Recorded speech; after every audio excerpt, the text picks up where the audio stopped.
There has never been a worse time in history to be a Russian soldier. It's not just because tens of thousands of them are being killed and wounded every month, nor is it only because they're treated like cannon fodder by their commanders, sent out on suicide mission assaults without adequate training, reliable equipment, or any armor to protect them. It's because every single second of their lives is a waking nightmare. A nightmare in which terror and death await around every corner, where hidden threats can end a life in an instant, and where even soldiers' own allies and commanders can turn against them, torturing or even killing those who dare defy a single order. Faced with such a myriad of menaces, many of these soldiers count themselves lucky to simply make it to the end of each day still in one piece. Like their Ukrainian counterparts, thousands of them dream of a day when the war is over and done with, when they can return to their homes to see their friends and families once more. But they know that every minute they spend on the front lines is fraught with peril, with enemy drones, artillery, and assault squads never far away. Faced with the choice between near certain death and the chance to live another day, increasing numbers of these Russian soldiers make the daring decision to flee the front lines. Mikhail Radionov was one of them. In an interview with United 24 Media, Radionov admits he joined the Russian army in order to avoid a prison sentence. It's not an unfamiliar story. Many Russian men from poor or troubled backgrounds may end up committing petty crimes in their homelands, and since the war began, many of those arrested are offered a choice: either spend time behind bars or sign up and fight in Ukraine. Radionov, like so many before him, was tempted by the latter.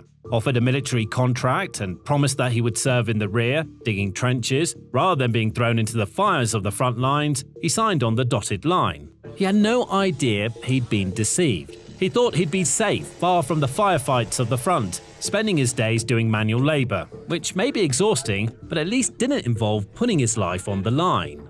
At first, that's how it started. Radionov was indeed tasked with digging out trenches and fortifications, but soon found himself given additional tasks, much more dangerous tasks, like evacuating wounded soldiers or dragging dead bodies out from forward positions. He spent a year and a half doing this work before a much more terrifying message came through: "You're going on an assault." This wasn't what Radionov signed up for, but there was no turning back now. He and his partner underwent what Radionov describes as absurd training, hastily shown how to use electric scooters and civilian navigation apps to plan their attack. Afterwards, they were shown a simple photograph of a ruined building near the Ukrainian village of Petropavlivka, not far from Kupiansk in the Kharkiv region, and ordered to reach that building and defend it. Radionov knew the area well. He'd spent time there, recovering many of his fallen comrades, former assault team members who had barely managed to advance a single kilometer before being killed. The building Radionov and his partner were headed to was around 7 kilometers, 4.5 miles away from them. It didn't take them long to come to the obvious conclusion. They had no chance of reaching that building, let alone defending it. This was a suicide mission. Radionov, like countless other Russian men before him, was being dispatched to his doom. It's a similar story up and down the hundreds of miles of front lines. Time and again, Russia's commanders stubbornly persist with their utterly unsustainable meat grinder strategy, throwing hundreds and thousands of men towards fortified Ukrainian positions, knowing that almost all of them will either be wounded or killed, all in a desperate attempt to claim a few more slivers of worthless territory. Also, that those same commanders can report back to their president, Vladimir Putin, that the war is going well. But Radionov wasn't willing to be just another statistic, another name on the increasingly long list of Russian casualties. He and his partner decided to take their lives into their own hands and flee. They nearly made it too, but were caught a mere 7.5 miles, 12 kilometers from the Russian border by a group of Chechens, as Radionov reports. They beat us and then handed us over to the military police. They kept us in a basement and beat us several more times. At night, someone with a call sign Volchara arrived and sent me to a headquarters in Vysoke, in the Luhansk region. There they asked me, "Will you go on an assault?" I explained that I was afraid and that my health was very poor. Then they sent me to a man with the call sign Chalaba and ordered him to have a preventive conversation with me. Now, during that preventive conversation, Radionov was bound and tortured with electric shocks for 2 whole hours, before finally relenting and agreeing to go on the assault. But his nightmare wasn't over. At a checkpoint, other Russian soldiers decided to extort their young comrade. They realized that Rodionov must have accumulated a reasonable amount of money on his bank card, having spent so much time in military service without having the chance to spend any of it. So they asked him to buy them a motorcycle. Frightened of what would happen if he refused, Rodionov agreed. Then the soldiers pushed further, claiming that the weather was turning. They said they now needed an ATV instead. Again, Rodionov agreed. He was escorted to an ATM, where he expected to withdraw the money and hand it over to the men. But at the checkpoint, they demanded that he reveal his PIN code, and when he refused, another grim surprise awaited him. He was promptly rushed back to Chalaba's torture chamber. There, he was beaten all over again, bound and tortured with electric shocks for another 2 hours. But, unlike the first time, he wasn't questioned or given any option to end his suffering. He was simply hurt over and over, even having his cheek pierced with a pair of scissors at one stage. Only then did Chalaba at last ask for his PIN code. Unable to withstand any additional pain and realizing he had no other option, Rodionov relented. Sometime after that, he was ordered to get ready for a fresh assault. He wasn't given any information about where he was headed or which unit he was assigned to. But none of that mattered. Rodionov knew that any frontline assault, no matter where it was or who it was with, was nothing but a death sentence. So, despite having failed and suffered the consequences once before, he decided to try to flee again. Rather than packing his backpack with ammunition and weapons, he packed water and a few cans of food and ran for his life. Tragically, he was caught all over again, this time near the settlement of Arapivka in the Luhansk region of eastern Ukraine. He was promptly taken to another settlement, where he was once more touched with electric shocks, simply because he couldn't tell the soldiers there which unit he had attempted to escape from. After that, much to Rodionov's horror, he found himself face to face with his tormentor for the third time. The Russian military police decided to send him back to Chalaba, who once more tied him up and tortured him.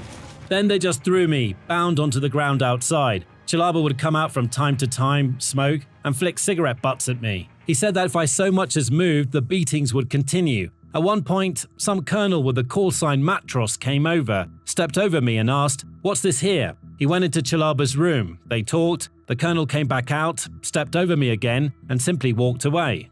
The next day, Rodionov was taken to a unit, the 1st Guards Tank Regiment to be precise, to undertake assault training. He spent 2 days being instructed how to run up to Ukrainian fortifications and throw anti-tank mines inside. After that, he was assigned to a new group and ordered out on yet another assault. And this time, he was told in no uncertain terms, if you attempt to flee again, you'll be shot.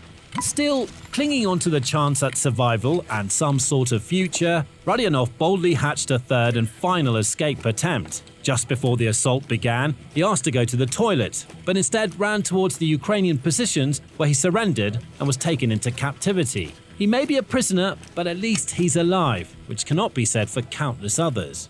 Quick side note, you're watching The Military Show, and if you haven't subscribed yet, now's the time.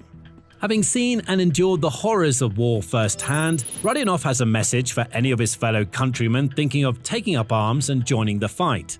To all Russian soldiers, I say this: don't believe the army. Coming back alive is almost impossible. Don't go to war, Russians. Don't invade other people's countries. This is not our land. Stay home, work in factories. Even if you're facing a prison sentence, serve your time. Believe me, 10 years behind bars is better than the army. There is no human treatment there. You won't see your pay either. They simply take it away. Use your head. Don't go to war. War is death. Hopefully, some Russians who are still hesitating about signing up and joining this disastrous campaign may hear and heed that fateful warning. For others, however, it's already much too late.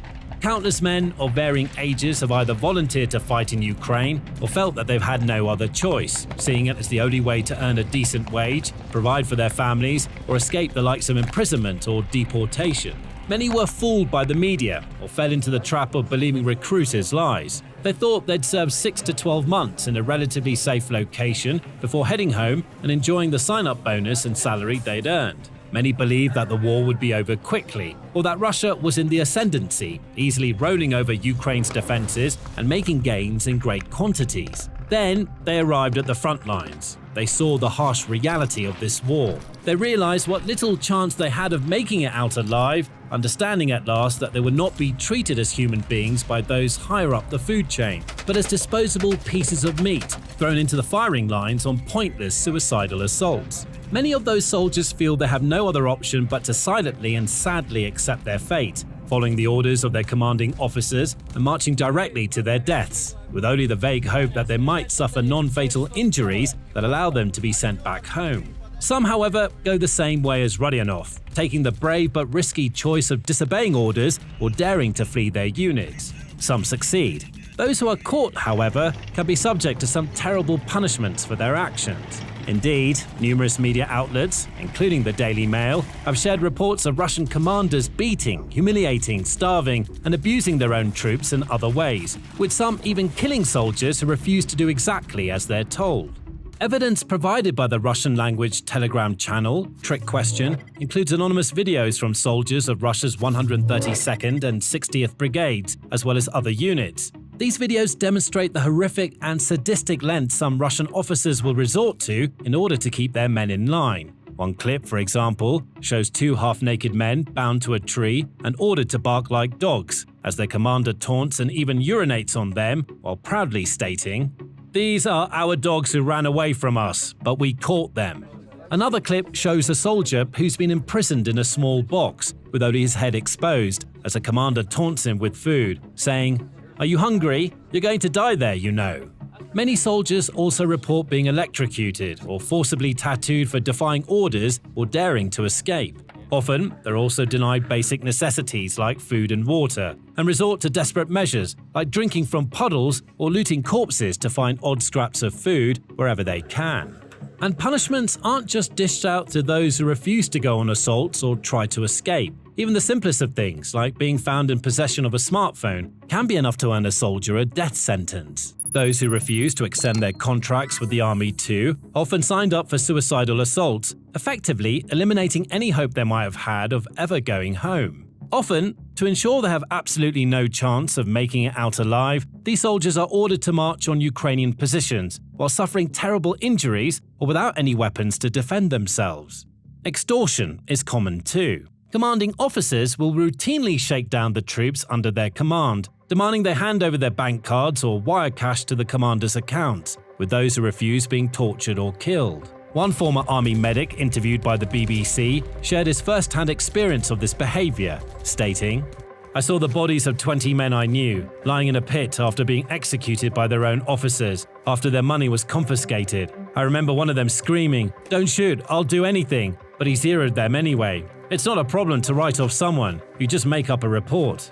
And the atrocities don't end there. There have been reports and video evidence of Russian soldiers being pitted against one another like dogs. One clip, for example, shows a pair of shirtless men thrown into a pit before the commander informs them, "Here's the deal, whoever kills the other first gets to leave the pit." The subsequent fight lasted barely a couple of minutes, with the older soldier strangling his compatriot to death.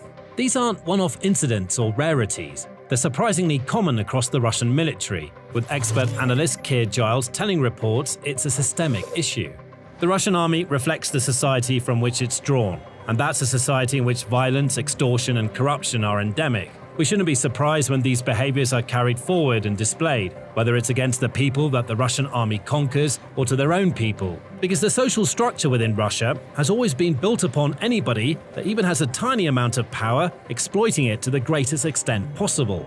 And it's not just Russians suffering like this. The Kremlin has also made a point of targeting migrant workers from other parts of the world, like Africa and South Asia, fooling them into signing military contracts and sending them straight to the most dangerous locations. There, often without understanding how or why they're being sent to these places, these people are used as cannon fodder, regardless of their physical capacities, as Giles explains. If your only purpose is to be a bullet sponge, it doesn't matter if you're walking on crutches or already injured, you'll still fulfill your purpose. And even if some soldiers survive the awful treatment imposed upon them by their commanding officers, they still have to contend with their opponents, the Ukrainian military, who continue to devise increasingly surprising and ingenious ways of eliminating their enemies. A recent report, for example, revealed that covert operatives working for Kyiv hid tiny explosive devices inside heated shoe insoles, which were then sent out to Russian military units. Each of the insoles contained up to 1.5 grams of explosives, and there were reportedly tens of thousands of them sent out to Russian troops. A truck carrying around 500 of these insoles was intercepted by the Russians, with the Kremlin's intelligence agency, the FSB, proudly boasting that its enemies' plans had been foiled. In reality, however, that truck was only one of many. According to Ukrainian officials, thousands more of these explosive insoles made it to their intended destinations and did their job. A similar incident was also reported in February 2025, when a batch of FPV drone goggles sent to Russian units was found to have been sabotaged by Ukrainian operatives. The goggles had been fitted with improvised explosive devices, designed to detonate while the goggles were being worn, ending enemy soldiers' lives in the blink of an eye. So, not only do Russian troops face the threats of suicide missions and commanders who treat them like insects, but they can't even trust the equipment they're given to defend themselves, as anything from their shoes to their goggles to their rifles may have secretly been tampered with and turned into a death trap. Their lives are riddled with fear, danger, and misery. Death can and does come for them at any time, and in a myriad of hellish and inescapable ways. And the longer this war goes on, the more lives will be lost. Ukraine too does and will continue to lose soldiers, but at least it has commanders who value their lives, arm them correctly, and treat them with respect. Kyiv's military is also constantly seeking out new ways to minimize casualties by making use of innovative technologies. Russia's invasion of Ukraine has to go down as the most catastrophic failed attempt to take over another country in modern military history. And that failure is only getting worse. Something is wiping out Russian troops like never before in Ukraine, as they have experienced a hellish 3 months that have wiped out tens of thousands of soldiers. A staggering 89,000 Russian soldiers are gone, just like that, during the first quarter of 2026. And Russia is now grappling with the largest troop losses in modern history at a time when its recruitment network is crumbling. Let's start with that headline figure: 89,000 Russian casualties in 3 months. That figure was reported by Ukrainian President Volodymyr Zelensky during a press conference at the end of March, and it shows us everything that is wrong with Russia's military. It means that Putin has sacrificed an average of 29,666 of Russia's people every month since the beginning of 2026. And bear in mind that January and February were still cold months. Russia's offensive actions would have slowed down during these months, only to ramp up in March as the vaunted spring offensive began. Therefore, it seems likely that the last of the 3 months is also the month when Russia experienced its highest number of confirmed casualties. What does that tell us? That it's only going to get worse from here. The most insane thing about this statistic is that it looks like it should be a record for the number of confirmed losses that Russia has suffered over a 3-month period, but somehow it isn't. Between November 2025 and January 2026, Russia's losses reached almost 100,000. As Putin's forces attempted to complete their push against Krovsk and were left increasingly isolated in the freezing cold conditions in Ukraine, which made them easier targets for Ukraine's drones and its search and destroy squads that were formed to tackle Russia's infiltration strategy. As crazy as it sounds, this means that 89,000 confirmed losses during the first 3 months of 2026 are actually an improvement for Russia. Well, it's not much of an improvement. And the scale of these losses is being combined with another major issue for Russia, which is a war ender behind the statistics we're sharing. We'll come back to that soon. First, there's a word that we've been using that is worth paying attention to. We've said confirmed several times when talking about Russia's losses in 2026 so far, and that's a big clue that 89,000 casualties is likely the best-case scenario for Russia's first quarter of 2026. United 24 Media points out, as it reports that the head of Ukraine's unmanned systems forces, Robert Brovdy, has already pointed out that 20% of the strikes that Ukraine carried out against Russia during the first 3 months of 2026 can't be verified. This doesn't mean that Ukraine can't verify that the strikes were successful. It can. The drones it's using to make those strikes, as well as the army of reconnaissance drones that it has flying in the skies, offer all the proof needed that the hits are landing. What Ukraine can't quite verify is just how many of Russia's soldiers are being killed in these strikes. When Ukraine hits a concentration of troops with drones, it can't record all of the soldiers who get killed indirectly by shrapnel and explosions. Ukraine's figures also don't include casualties that are being caused by its mid-range drone strikes, artillery attacks, and things like the number of Russians who are dying under rubble or being killed in ways that Ukraine can't confirm through direct video evidence. And here's where it gets really bad for Russia. The amount of territory that Russia has been capturing in return for this ridiculous casualty rate is declining rapidly. And it's not like Russia was doing well on that front before. If we rewind to 2025, United 24 media reports that Putin churned through around 400,000 of Russia's soldiers in return for just 4,336 square kilometers or 1,674 square miles of Ukraine. That's a return of just 0.72% of the territory of a country in which Russia still has to find a way to take the remaining 80% of free land. At this rate, it would take Russia a century to finally topple Ukraine, meaning Putin and whichever warmonger who succeeds him would be long gone before the aims of the so-called special military operation are fulfilled. But even that century of war is starting to look ambitious on Russia's end, as its rate of advance has been slowing drastically since the end of 2025. According to the Institute for the Study of War, or ISW, the period between October 2025 and March 26 saw Russia seize almost 1,930 square kilometers, or about 745 square miles of Ukraine. It's bad enough that this is drastically lower than the same period between 2024 and 25, when Russia captured about 2,716.6 square kilometers, or 1,048 square miles. That alone showcases the massive slowdown, but now we have an approximate figure for the number of casualties that Russia has sustained to make those paltry gains. We've shared the 89,000 and 100,000 figures already. There's some crossover here, as January 2026 is included in both. If we subtract about 30,000, which is Russia's rough monthly casualty rate in 2026, from the 189,000 total we have, thus eliminating the double January issue, we get 159,000 casualties. But there's more. The ISW's figures include October 2025. United 24 media reports that Ukraine confirmed 25,000 kills of Russian soldiers in October. That figure doesn't include casualties or unconfirmed kills, but it's the best we have. And we can add it to the 159,000 casualties to make 184,000 for the 6-month period that the ISW covers. Divide 184,000 casualties by 745 square miles gained, and Putin gets slapped in the face with a reality that he can't comprehend. Russia is losing just under 247 soldiers for every square mile of Ukraine that it gains. This is generational atrophy of an entire population for the sake of fractions of a percentage of Ukrainian territory, and it's starting to weigh very heavily on Russia's military. And somehow there is even more on the Russian casualty front. Any hope that Putin might have that the casualty rate will slow down later in 2026 is ridiculous. Russia has already launched its spring offensive, which means that more assaults are happening now than at any other point in the year. And with more assaults comes even more casualties. We've seen that already in March. On March 17th, Russia broke its record for most casualties suffered in 2026 so far, when a staggering 1,710 of its soldiers were taken out in 24 hours. Adding to that was the loss of 230 vehicles and fuel tankers, along with 29 artillery systems.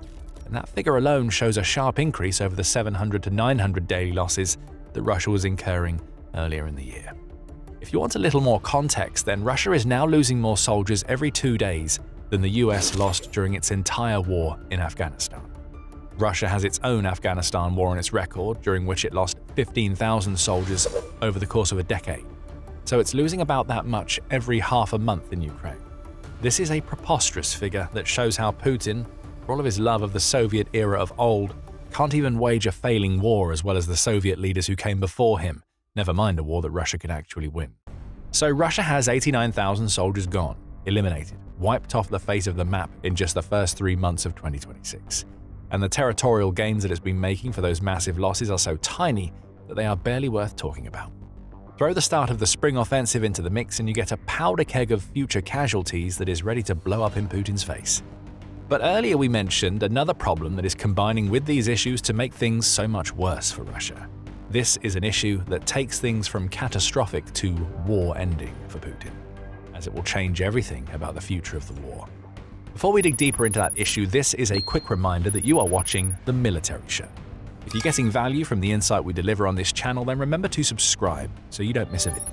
So the bigger issue that lurks behind Russia's casualty rate, what is it? Russia's major problem isn't that it's just losing thousands upon thousands of soldiers.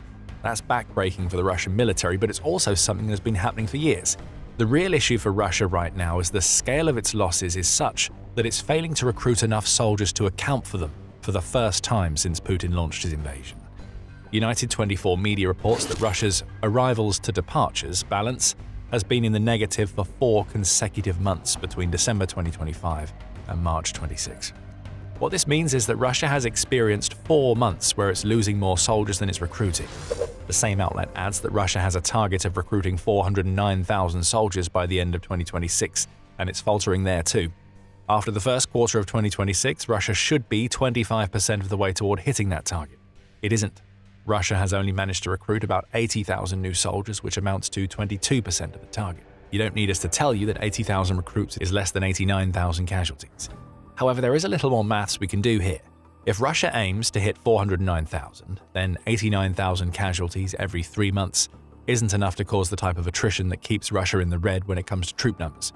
Multiply 89,000 by 4 and you get 365,000. An insane number of losses for sure, but low enough to give Russia a 50,000 plus surplus. But there are a few problems with that. The first is the 22% of the target hit when it should be 25%. That tells us that Russia isn't hitting its recruitment quotas, so 409,000 for 2026 is starting to look a little ambitious. We'll come back to that in a moment. Second problem is one that we've mentioned before. It's 89,000 confirmed casualties, not 89,000 total. That means Russia's casualty count is likely a few thousand, perhaps even tens of thousands higher than what it can verify, which suddenly means that even the target of 409,000 isn't enough. And third, Ukraine is just getting started. Ukrainian President Volodymyr Zelensky has set a target of 50,000 Russian casualties per month by the end of 2026. Ambitious, yes. Ukraine is about 20,000 away from hitting that target based on its confirmed casualties, but as Russia ramps up its spring offensive, the casualty count will rise. What we're seeing now is the best that Russia can hope for in 2026, and it's still so devastating that Russia can't keep up with it via recruitment. It's becoming increasingly clear that the method that Russia has used to recruit volunteer soldiers up to this point isn't working as well as it used to.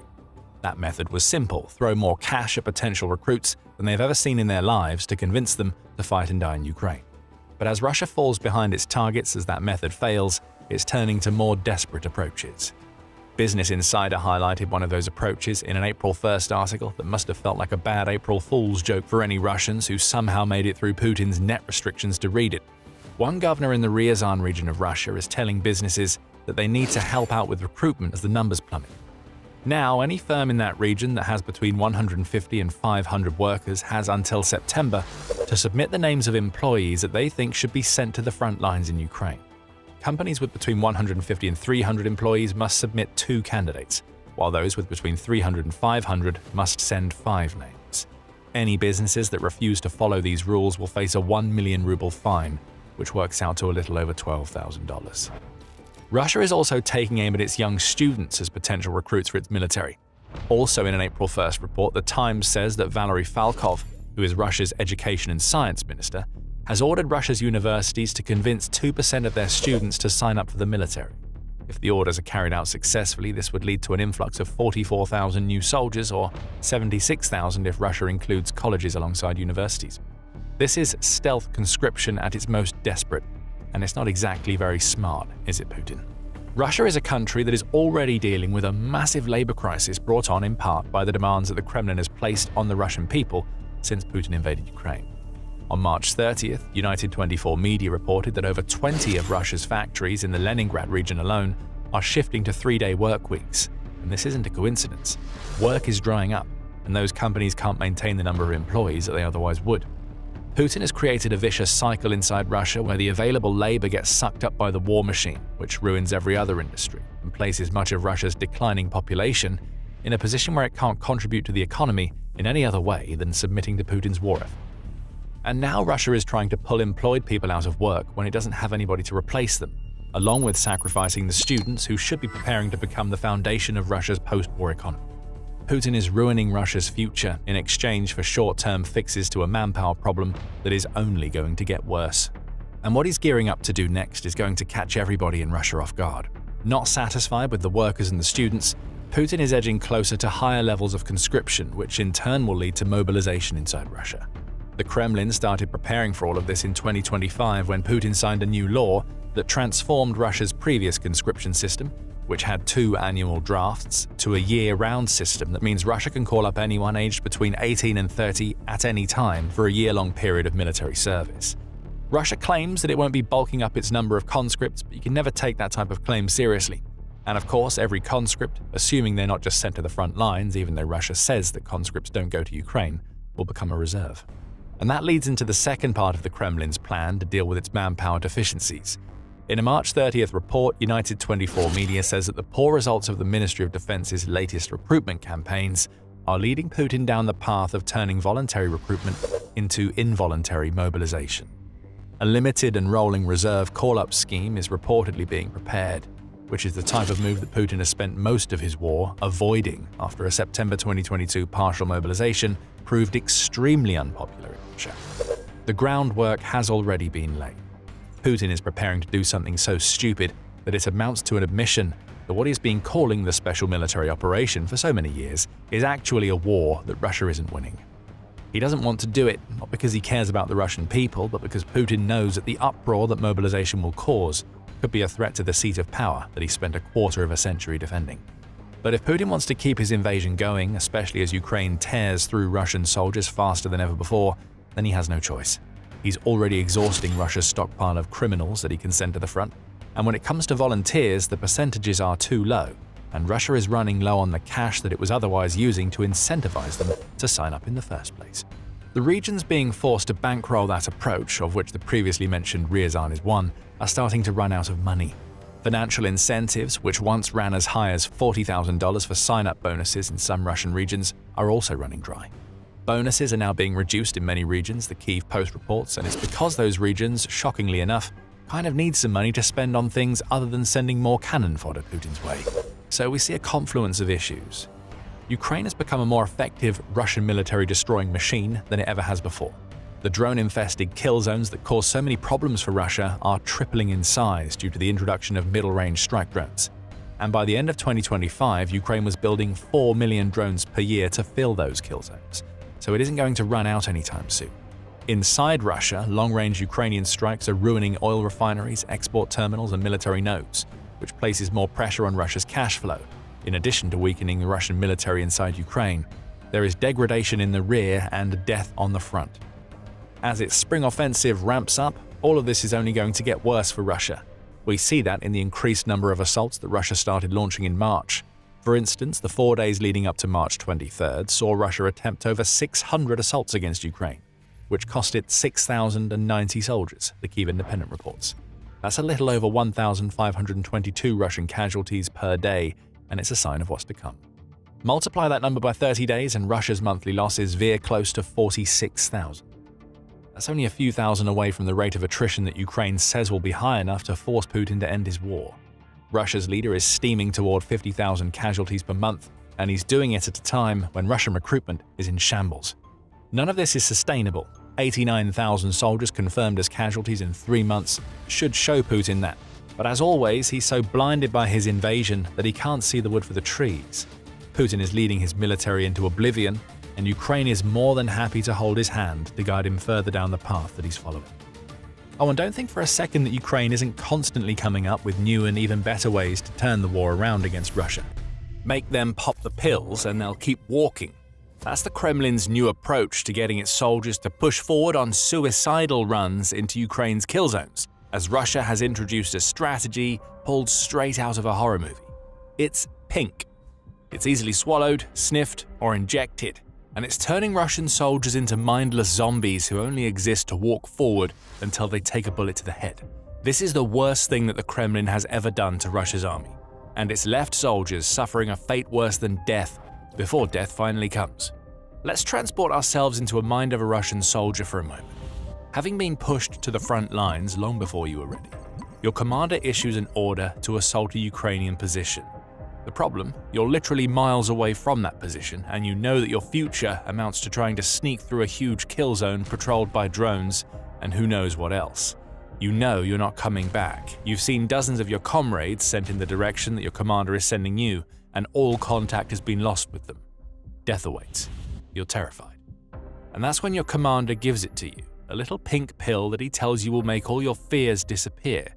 With no other option, the pill goes down the hatch, and you feel its effects wash over you in a second. You're calm now. Too calm. So calm that you don't even care what happens to you as you march into the kill zone. You don't know it yet, You barely know anything at this point, but that pill has turned you into a zombie who exists for the sole reason to soak up some of Ukraine's ammo. Locked in twisted bliss, you trudge forward, barely even registering when a Ukrainian drone finds you and comes bearing down. Death comes, but the reality is that you were already gone long before. The little pink pill led you here, and more of your comrades will follow. This is Russia's new strategy for winning the war in Ukraine, and it can be summed up in one word: pervertin. Those who know their World War II history will have immediately felt their ears perk up at the sound of that word. But before we get into why that is, Ukraine Today reports that Ukraine has revealed that pervertin is running rampant through Russia's military, and that is the Kremlin's design. The outlet reports on comments made by medics of the 1st Separate Assault Regiment, who have revealed for the first time that Russian military isn't fueled by patriotism for Putin's cause, or even the massive amounts of cash that are being splashed about by the Kremlin to convince Russian people to sign their lives away in Ukraine. Drugs are the answer, and pervertin is the drug of choice. One of the Ukrainian Armed Forces medics in question reveals all, stating, "Pervertin is one of the first amphetamines used by the Germans during World War II. It allows you to stay awake for days, and feelings of fear and pain disappear." We're going to dig into those comments in a few moments, but those who perked up at the earlier mention of pervertin now know exactly why. It's a Nazi drug, and it amounts to a massive dose of methamphetamine distilled into a small pink pill. What we're seeing here is that the Kremlin is taking its cues from Nazi Germany, which sounds about right for what Putin is trying to do. The Nazis ran rampant over Europe, starting with an invasion of Poland that forced the rest of Europe to stand up and take notice. Putin's invasion of Ukraine shares many parallels, though it's been far less successful. So the revelation that a Nazi drug is behind the seeming willingness of so many of Russia's soldiers to sacrifice themselves for Putin's cause makes a strangely perfect type of sense. There is both hypocrisy and irony in what we're seeing from Russia's soldiers. On the hypocrisy front, the National World War II Museum points to how the Nazis loaded their soldiers up on pervertin, even as the Nazi regime preached the virtues of clean living and purity in all things. Putin's hypocrisy is different. He tries to claim Russia as some sort of multicultural paradise. Euronews reported back in 2023. But that's just a smokescreen, an attempt by a dictator to create a narrative of a country that doesn't exist. The reality of what Russia has truly become is now being expressed on the front lines as meth-head soldiers amble to their inevitable deaths. Unsleeping, unwavering, and unfearing, these soldiers are Putin's zombies, and that is all that he wants them to be. As for the irony front, remember this: Putin claims that the denazification of Ukraine is one of his primary objectives with the supposed special military operation.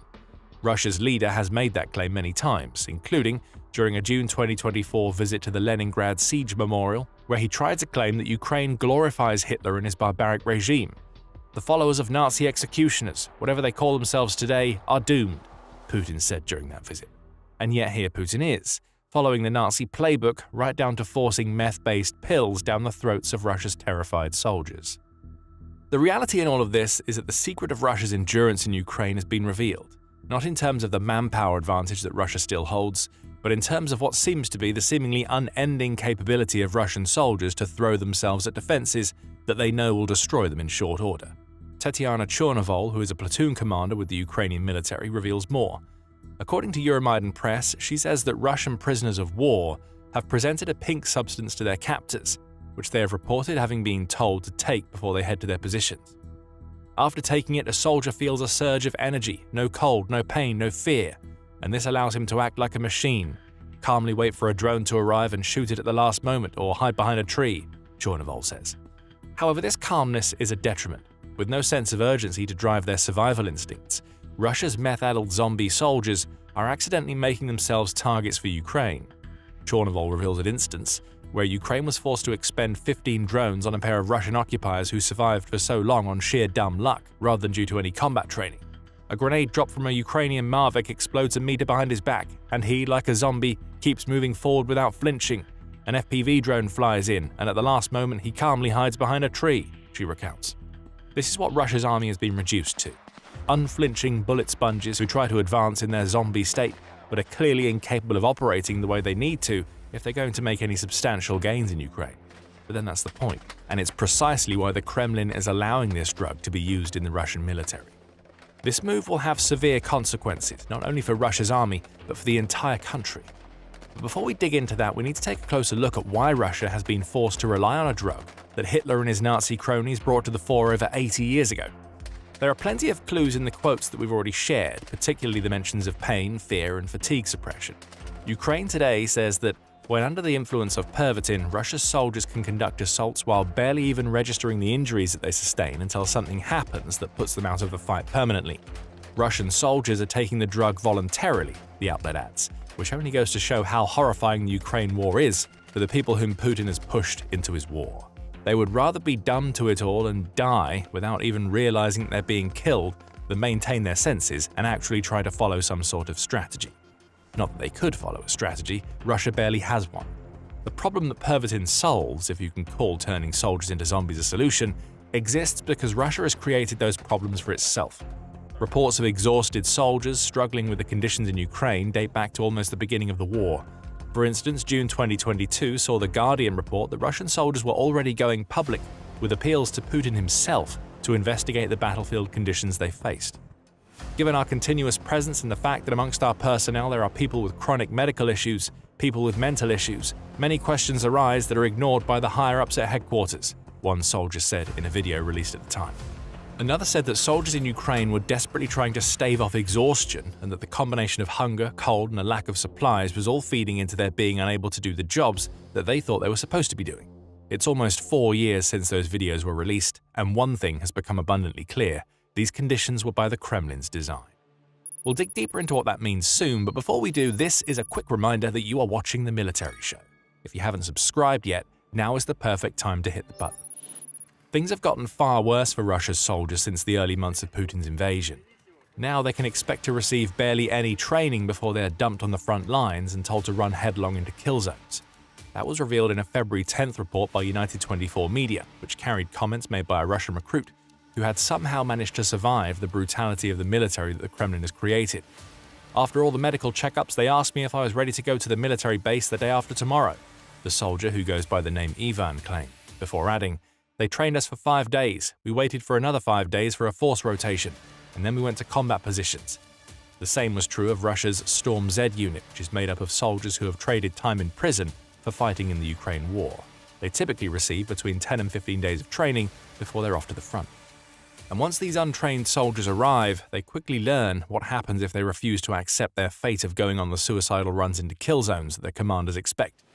As the BBC reported on February 24th, Russian commanders are killing soldiers who refuse their ludicrous orders, and these executions are being done in front of the other soldiers, likely to deliver a message. "I see it, just 2 meters, 3 meters, click, click, bang," one of Putin's patsies said in a documentary, where he revealed that the murderous commander in question was made a hero of Russia back in 2024.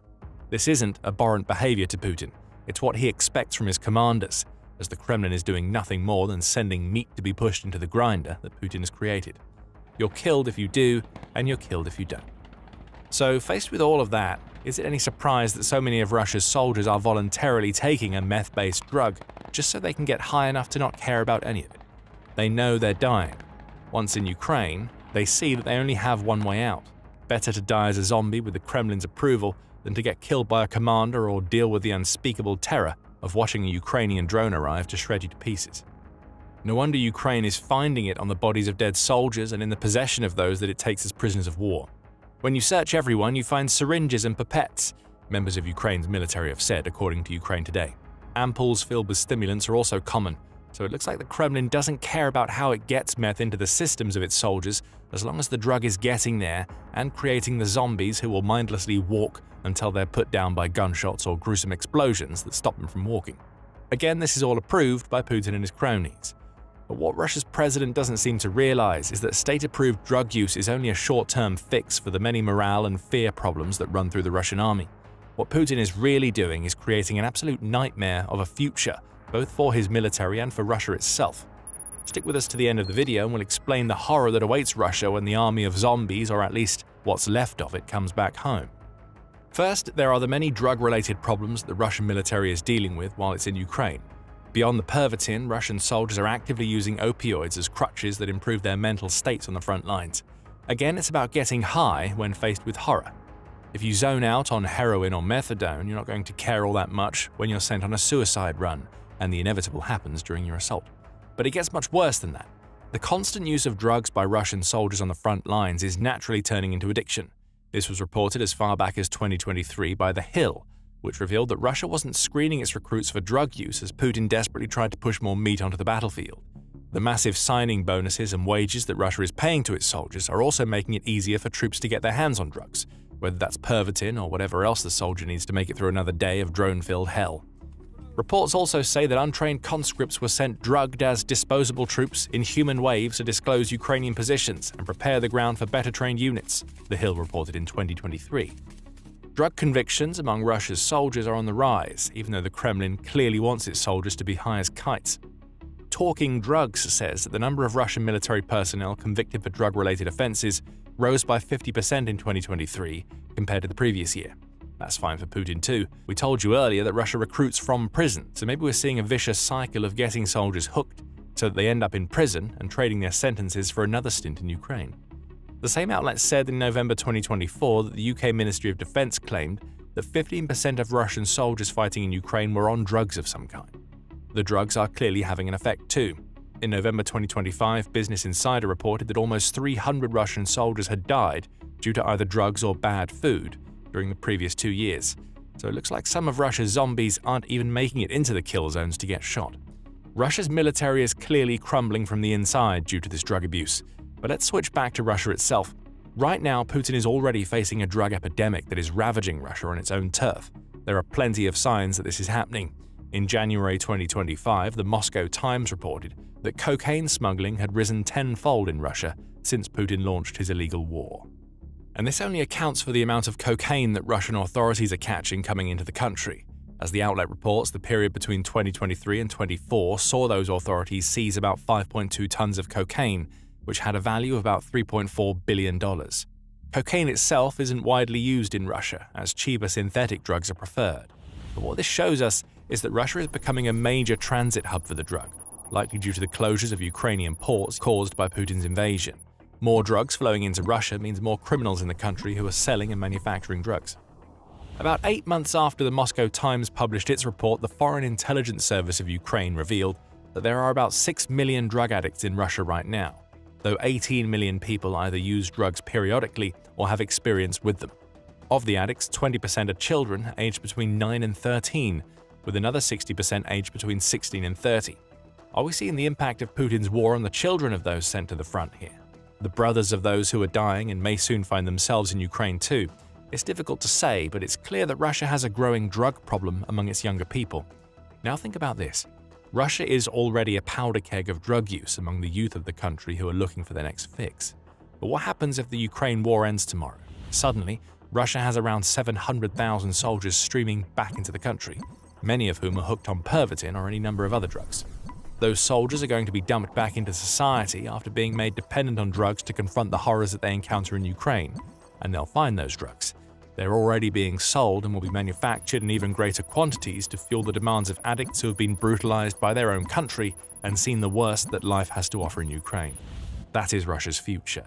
Putin is trading what is to come for what he wants right now, and as more of Russia's soldiers fall into the zombie haze, the Kremlin isn't thinking about what comes next. Putin doesn't care, as long as Ukraine falls, and that's a long way away from happening. The horde of zombies coming back home is a problem to handle on another day. Putin thought that invading Ukraine would create a stronger Russia. But all he seems to do is find yet more ways to wreck the future of a country that is already teetering on the edge. When the Russia-Ukraine conflict began 4 years ago, few anticipated it would become the bloodiest war in Europe since World War II. The numbers that have emerged paint a staggering picture of human loss on both sides. As of early 2026, combined casualties for both nations are estimated to approach 2 million people. That's not a typo. 2 million soldiers killed, wounded, or missing in a war that many thought would be over in days. But the true death toll may be even worse than we realize. So, why are the actual numbers so hard to pin down? Well, let's start at the beginning. When Russia invaded Ukraine on February 24, 2022, both Moscow and Kyiv were tight-lipped about their losses. Russia characterized the operation as a special military operation and insisted that casualties were minimal. Ukraine, fighting for its survival, had every reason to keep its numbers close to its chest to avoid demoralizing its population and military. By the end of 2022, Western intelligence agencies began releasing estimates that shocked many observers. The United States assessed that Russia had suffered somewhere between 100,000 and 120,000 casualties in the first 10 months of fighting alone, which includes both killed and wounded. Ukraine's losses were estimated to be similar during the same period. These were numbers not seen in European conflicts since the massive battles of World War II. But 2023 would prove even deadlier. As the war settled into a grinding attritional struggle, casualty rates actually accelerated. The British Ministry of Defence estimated in early 2023 that Russia was losing around 700 soldiers per day, somewhere between 200 and 300 more than in 2022. That's the equivalent of an additional battalion being wiped out every 3 to 4 days. By mid-2023, US officials were estimating that combined casualties for both sides had already surpassed 500,000 people. 500,000 human beings were killed or wounded in just over a year of fighting. The battle for Bakhmut alone, which raged from August 2022 through May 2023, is the perfect example of just how much death was in the conflict. Russia's Wagner Group mercenaries, many of them recruited directly from prisons, were sent in wave after wave to overwhelm Ukrainian positions. The tactic worked eventually, but at a horrific cost. Conservative estimates suggest Russia lost over 20,000 men just to capture a single city that had limited strategic value. Then came 2024, and the bloodshed intensified even further. Russia shifted to what military analysts call meat grinder tactics. Small squads of poorly trained soldiers will be sent forward to probe Ukrainian defenses, drawing fire and revealing positions. Artillery and drones would then hammer those positions before the next wave of infantry advanced. It was brutally effective at identifying targets, but it consumed Russian manpower at an alarming rate. By April 2025, then Supreme Allied Commander Europe, General Christopher Cavoli, estimated that Russia had suffered more than 790,000 killed or injured. The British Ministry of Defence put the number even higher, at over 1 million casualties by June 2025. The discrepancy in these estimates is due to ample challenges in tracking casualties. Neither side is willing to provide exactly accurate information, and different methodologies produce different results. Ukraine's losses, while smaller in absolute numbers, were proportionally devastating given its much smaller population and military. President Zelensky stated in February 2025 that over 46,000 Ukrainian soldiers had been killed, with 380,000 wounded. However, he noted that approximately half of the wounded had recovered and returned to active duty, which complicated the casualty count even further. Now we're in 2026, 4 full years into the conflict, and the numbers have become truly astronomical. According to a comprehensive analysis published by the Center for Strategic and International Studies, or CSIS, in late January 2026, Russia has suffered approximately 1.2 million casualties since February 2022. That includes between 275,000 and 325,000 killed in action. In 2025 alone, Russia lost roughly 415,000 soldiers, averaging nearly 35,000 casualties per month. December 2024 actually marked Russia's deadliest month of the entire war, with an average of 1,570 casualties per day. Ukraine's total casualties are estimated at between 500,000 and 600,000, with 100,000 to 140,000 killed. That means the combined death and injury toll for both nations is hovering somewhere around 1.8 million people. At current rates, CSIS predicts that number will cross 2 million by spring 2026. To put these numbers in perspective, Russia's battlefield fatalities in Ukraine are more than 17 times greater than Soviet losses in Afghanistan during the entire 1980s. They're 11 times greater than Russia's casualties during both Chechen wars combined. In fact, Russia has lost more soldiers in Ukraine than it did in all conflicts combined since World War II.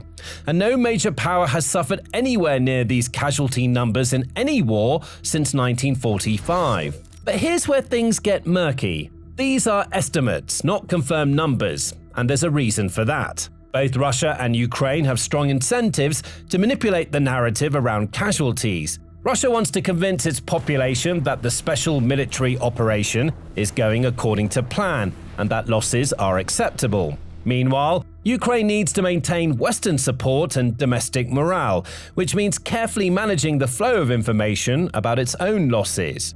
Russia's approach has been systematic suppression. The Kremlin classifies all military casualty data as state secrets. Independent journalists who report on losses face up to 15 years in prison. Even using the word war instead of special military operation can result in prosecution. Major independent media outlets like Echo Moskwa and Dost were shut down early in the conflict. Foreign agent laws have effectively silenced most investigative reporting. The Russian government controls the narrative through state-run media and extensive bot networks. They frequently inflate Ukrainian casualties while drastically underreporting their own. For example, in December 2024, a source from Russia's Ministry of Defense claimed that Ukraine had suffered almost 1 million casualties, while Russia itself had lost only a fraction of that number. These claims are demonstrably false, but they showcase Russia's willingness to ignore the truth for political gains.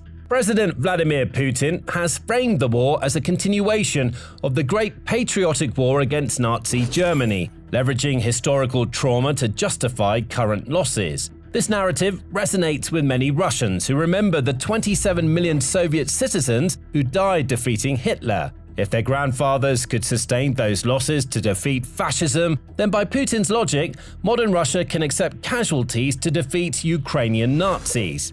The Kremlin also spends enormous sums on compensation payments to families of dead and wounded soldiers. In 2024 alone, Russia allocated over 1.2 trillion rubles, roughly $15.3 billion, for these payments. This serves a dual purpose. It provides financial support to families who might otherwise protest the war, and it allows the government to track casualty numbers internally while keeping them hidden from the public. Ukraine's approach is more nuanced.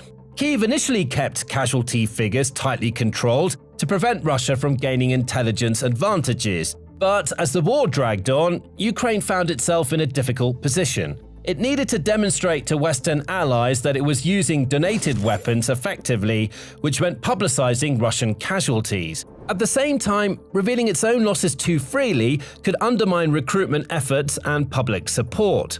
Ukrainian officials have been accused of inflating Russian casualties to demonstrate battlefield success. The daily tallies released by Ukraine's general staff consistently show higher Russian losses than most Western intelligence agencies believe plausible. For instance, Ukraine claimed Russia lost over 1,247,000 troops by late December 2025, a number that aligns with some Western estimates but may include wounded soldiers who returned to duty multiple times. Ukrainian President Volodymyr Zelensky himself has been careful about releasing Ukrainian casualty figures. He waited until February 2024, 2 years into the war, before publicly stating that 31,000 Ukrainian soldiers had been killed. Even then, many analysts believe this number was significantly understated. When he updated the figure to 46,000 killed in February 2025, it still seemed conservative compared to Western intelligence estimates. The truth is that accurately counting casualties in modern warfare is extraordinarily difficult. Soldiers go missing and may be prisoners, deserters, or killed in action, with their bodies never recovered. Wounded soldiers may return to duty multiple times, making it unclear whether they should be counted as one casualty or several. Russia's practice of recruiting prisoners adds another layer of complexity, as these soldiers often lack proper documentation. Independent verification efforts have tried to fill the gap. Mediazona, working with BBC's Russian service and a team of volunteers, has compiled a named list of Russian military dead by scouring social media posts, local news reports, and government websites. As of January 13, 2026, they had confirmed 163,606 Russian deaths by name. But they openly acknowledge this represents only a fraction of total losses, as many families never publicly announce deaths, and Russian authorities actively work to suppress this information. The most troubling revelation came in late 2025, when it emerged that Russian courts had been filing tens of thousands of lawsuits to declare soldiers missing or dead. By early December 2025, Mediazona had identified approximately 88,000 such court claims. Then, on December 26, 2025, Russian courts began systematically deleting these records from public databases. Defense Minister Andrei Belousov inadvertently revealed the scale of the problem when he stated that 48% of the total number of missing persons, every second person, had been found. If roughly 90,000 lawsuits represent half of all missing soldiers, that suggests there are at least 180,000 bodies left unrecovered on Ukrainian battlefields. But if Russia is losing soldiers at this catastrophic rate, where are all these men coming from?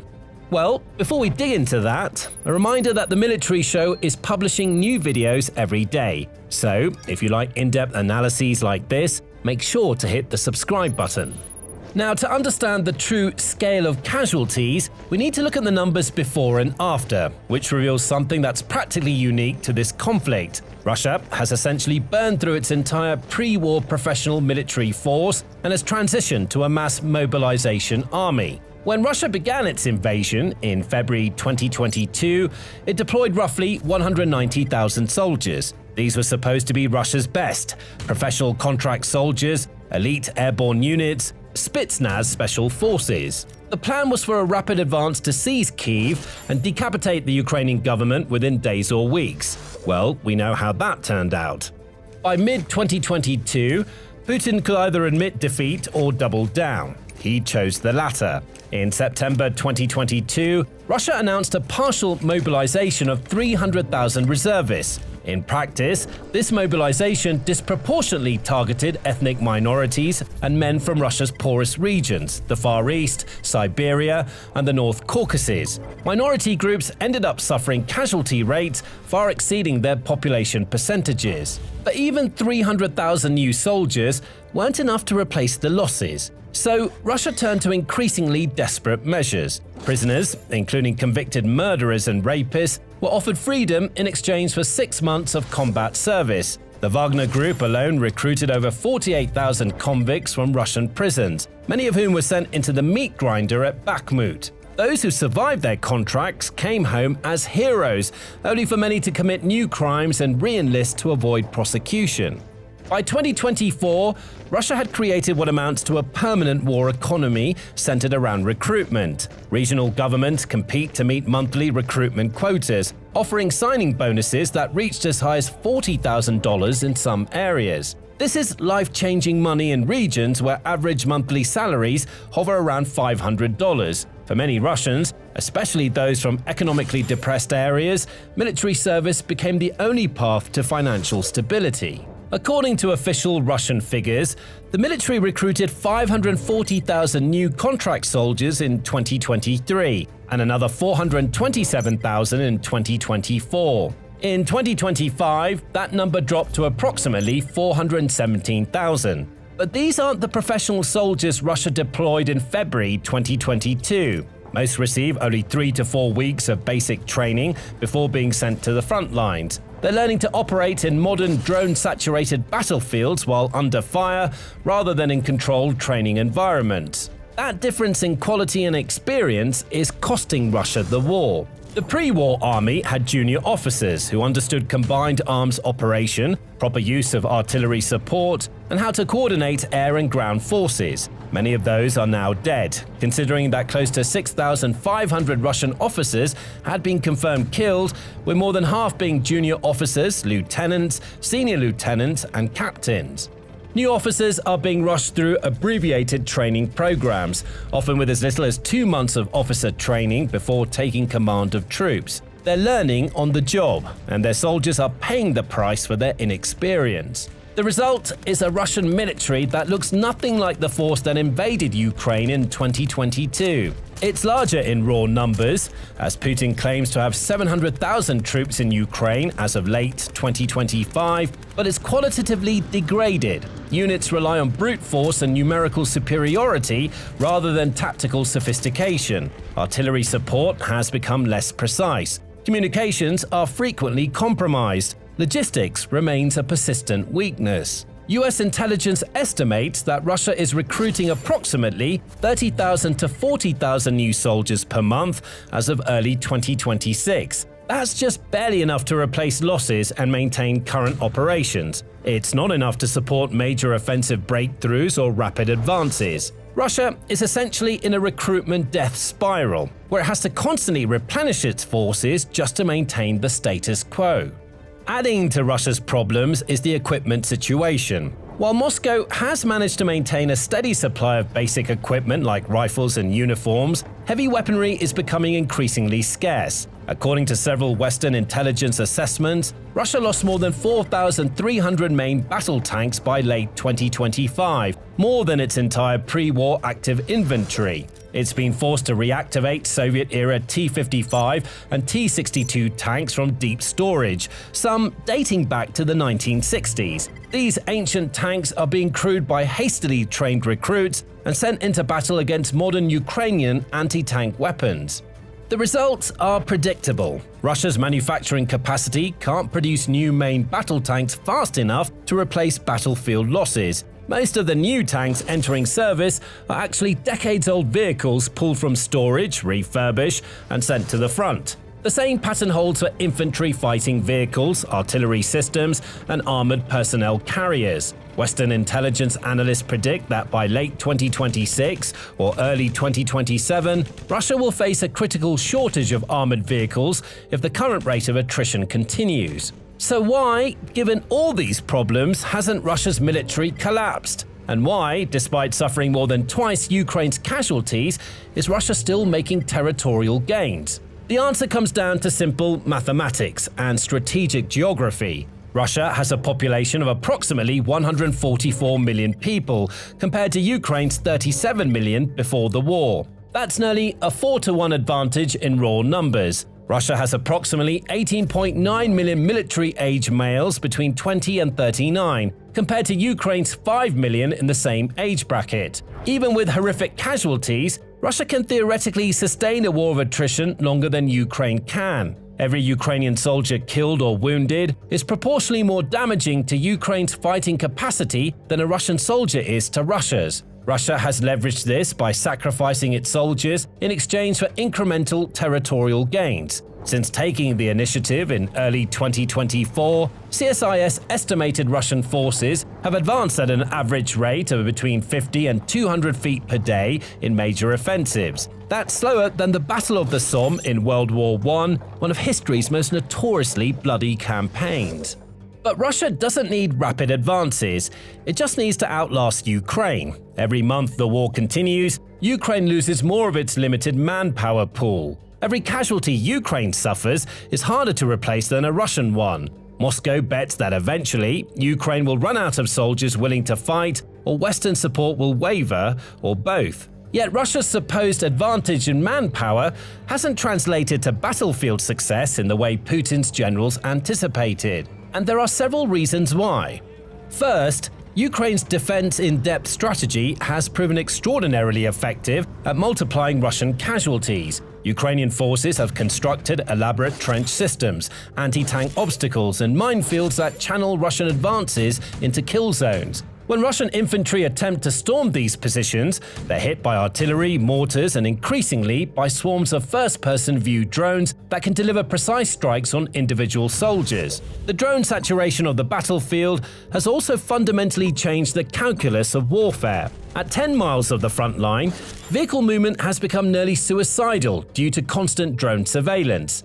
Second, Russia's centralized command structure has proven catastrophically inflexible. Local commanders lack the authority to make tactical adjustments without approval from higher headquarters. This creates delays that Ukrainian forces exploit ruthlessly. By the time Russian units receive permission to change their approach, Ukrainian defenders have already adapted.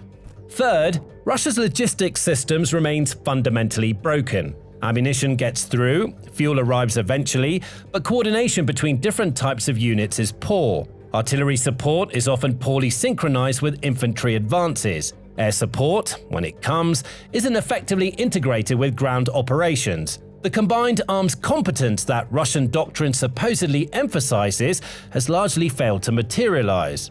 Fourth, morale is a persistent problem. Soldiers recruited with cash bonuses and rushed to the front line with minimal training don't fight with the same motivations as Ukrainians defending their homeland. Russian units have suffered from mass surrenders, particularly during Ukraine's incursion into the Kursk Oblast, where over 1,000 Russian soldiers were captured in the first few months of operations. The Kursk offensive illustrates just how badly Russia has been faring when it comes to meaningful strategy and logistics. When Ukraine invaded Russian territory in August 2024, it took Russia over a month to organize a counterattack. Moscow was forced to pull units from other sectors of the front, creating temporary vulnerabilities that Ukraine exploited. Russia even resorted to deploying approximately 11,000 North Korean troops to help retake its own territory. The fundamental problem is that Russia is fighting a 20th century war of attrition in a 21st century battle space. Its advantages in manpower and industrial capacity are being systematically negated by Ukrainian tactical innovation, Western technological support, and the revolution in drone warfare. Ukraine, despite having far fewer soldiers and less equipment, has consistently out-innovated its larger opponent. Ukrainian forces pioneered the use of commercial drones modified for military purposes. They developed electronic warfare systems that can corrupt Russian navigation signals. They improved fiber optic controlled drones that are immune to jamming. They've turned consumer electronics into precision-guided weapons. At the same time, Russia is becoming a second-tier power even as it exhausts itself trying to conquer a neighbor. Its economy is under severe strain. Manufacturing is declining. Inflation remains stubbornly high. Economic growth slowed to 0.6% in 2025. The defense industry faces critical shortages of components, many of which have been imported from the West before sanctions took effect. The true death toll of the Ukraine war is the erasure of futures, the destruction of potential, the permanent scarring of two nations. Whether the final count is 1.5 million, 2 million, or more, each number represents a human being who will never go home. That's the real cost of this war, and it's a price that both Russia and Ukraine continue to pay every single day. Something is happening to Russia's soldiers for every square kilometer of Ukraine that they gain. They vanish. Hundreds of them at a time, in what is a completely unnatural way for Russia to wage war. Putin has to face the fact the maths doesn't add up anymore.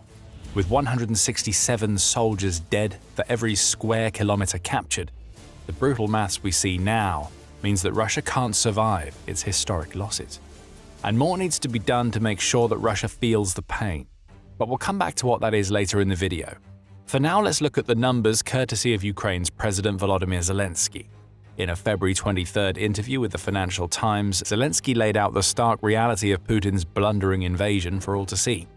In 2025 alone, Russia lost an average of 167 people per kilometer of occupied territory, Zelensky told the outlet.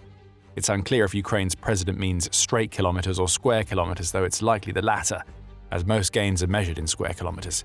But what we see in this simple number alone is that Putin's strategy of churning through his soldiers to try and break Ukraine just isn't working.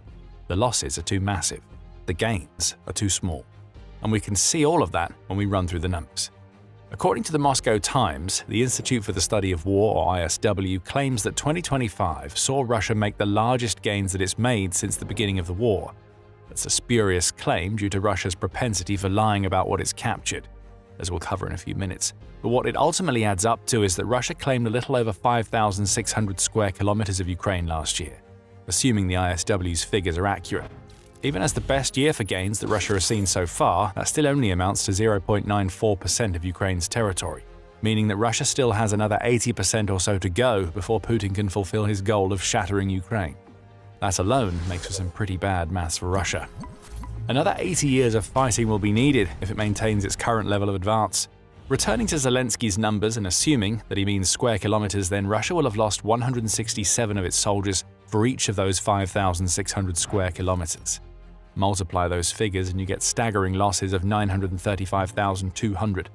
That seems high. Other estimates, such as those shared by the Center for Strategic and International Studies, suggest that Russia actually seized 4,831 square kilometers of Ukraine in 2025. That would lead to total troop losses of almost 807,000.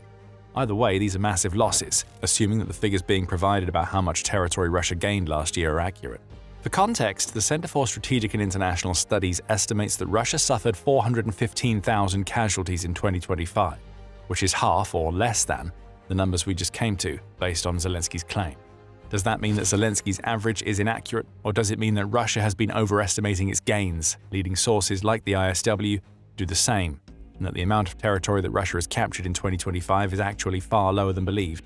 You can probably guess which one it is. But before we dig into that, let's transplant Zelensky's numbers into 2026. In a February 20th report, the ISW said that it had collected evidence that suggests that Russia has captured 572 square kilometers of Ukraine so far in 2026, which is a difference of 328 square kilometers compared to what Russia claims. If we take the ISW's figures as given, it will mean that Russia has churned through over 95,500 of its soldiers in less than 2 months of this year. That number, as crazy as it is, may be accurate. In January alone, Ukraine claims that its drones killed over 30,000 of Russia's soldiers. Assuming a similar rate of deaths in February, that will be 60,000 kills scored by drones alone. And note that we said kills and not casualties. The 30,000 figure only takes into account recorded kills made by Ukraine's drones that have been uploaded to the country's Delta system. It doesn't account for Russian wounded, captured, or AWOL soldiers, nor does it account for soldiers who have been killed in ways that Ukraine couldn't record and verify. Suddenly, 95,500 doesn't seem like too large a figure. And if that's the case, then numbers that we saw for 2025 indicate that Russia may well be losing far more soldiers than even Ukraine has estimated in the past. We can also take the maths one step deeper. If we assume that Russia maintains its rate of advance that we've seen so far in 2026, that means it's gaining 11.44 square kilometers per day, assuming the ISW's 572 square kilometer figure covers the period from January 1st to February 19th. With 315 days left in the year from that period, Russia will gain another 3,603.6 square kilometers on top of the 572 it has, adding up to 4,175.6 square kilometers, substantially less than it's believed to have captured in 2025. What we see here is Russia's assaults weakening. It's taking less territory as it loses more soldiers, and the reality is that Putin can't keep this up. As The Telegraph reported on February 24th, Western officials now believe that Russia has been suffering about 40,000 casualties per month since at least November 2025. That roughly aligns with the figures we have for the first 2 months of 26, at least as far as estimates go. Russia's problem, the outlet says, is that it's only managing to recruit around 35,000 troops per month to sustain the invasion. This is Russia slowly breaking. After 4 years of fighting, Putin is now in the position where his manpower-heavy strategy is coming back to bite him. Assuming that these numbers remain the same, Russia's military manpower is now dropping by at least 5,000 soldiers per month, and the number may even be higher. As for Ukraine, it plans to twist the knife now that it's buried it deep into Russia's side. Zelensky says that Ukraine is seeking to score 50,000 eliminations against Russia's military per month in 2026, which he believes would lead to a war-ending scenario for Russia. It's hard to argue with Ukraine's president. That would create a deficit of 15,000 soldiers each month for Russia, which will eat into a military that hasn't grown in 6 months. Russia's troop numbers have flatlined at 711,000 over the past half a year, Euromaidan Press says, and the deficit that we're starting to see now means that flatlining will soon be declining. There's simple logic to follow here. The fewer soldiers that Russia has in Ukraine, the weaker its attacks become. With weaker attacks comes the ability for Ukraine to retain territory while picking off even more Russian soldiers. So we may find that in 2026, Russia starts losing more than the average of 167 soldiers per square kilometer that we saw in 2025, and it takes even less of Ukraine to boot. Hey, at least that means that Russia is finally the best at something. It's at the top of the world for experiencing historic losses for every square kilometer that it's gained in Ukraine. So we've sent a lot of numbers your way during the last couple of minutes. Let's take a breather for a second to remind you that you are watching The Military Show. There's a lot more where this came from, so hit subscribe if you're getting value from our channel. Now, there's a lot more that Zelensky revealed during his discussion with the Financial Times, including how the reality of Russia's situation should be affecting peace talks. Stick with us as we'll cover that topic soon. But before we do, we told you earlier that the numbers we get from Zelensky's claims of 167 Russian casualties for each square kilometer gained may seem a little high. We also mentioned that the estimates for how much territory Russia actually captured in Ukraine may not be fully accurate. Zelensky covered that point in his interview, stating, "You can see immediately what they are occupying and what they are not. Where they claim to be holding positions, you can see they're not holding anything. This is a revelation. It tells us that, per Ukraine's findings, Russian territorial gains in 2025 and 26 may not be as high as the estimates being provided by Western sources. In other words, Russia has been lying about what it's taken, leading to inaccurate numbers that could be the reason why the average number of Russian soldiers being killed per square kilometer gives us numbers for 2025 that are veering close to the total number of casualties that Russia has suffered during the entire war. Something doesn't add up here, and it's all due to Russia's bogus claims." In the same piece where it revealed how much territory it believes Russia has gained in 2026, the ISW also shared claims made by the Russian chief of the General Staff's main operations directorate, Colonel General Sergei Rudskoy. According to Rudskoy, Russia claims to have seized 900 square kilometers of Ukraine so far in 2026, which includes 42 settlements. We already covered how that's off by well over 300 square kilometers. But in 2025, Rudskoy also claims that Russia seized 6,700 square kilometers and more than 300 settlements in Ukraine. That's higher than any number we've seen so far, and frankly, it's a lie. ISW has only collected evidence to assess that Russian forces seized only 252 settlements in 2025, the ISW claims. Zelensky is right.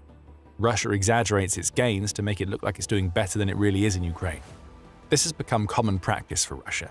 Way back in 2025, another ISW briefing revealed that Russian military bloggers were already starting to claim that Russia, and in particular its army chief Valery Gerasimov, was exaggerating its battlefield gains in Ukraine.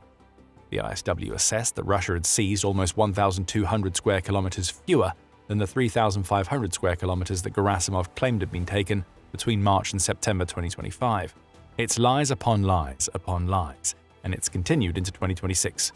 We saw that from the ISW figures earlier, which took more than a 300 square kilometer bite out of Russia's claims to have captured 900 square kilometers this year.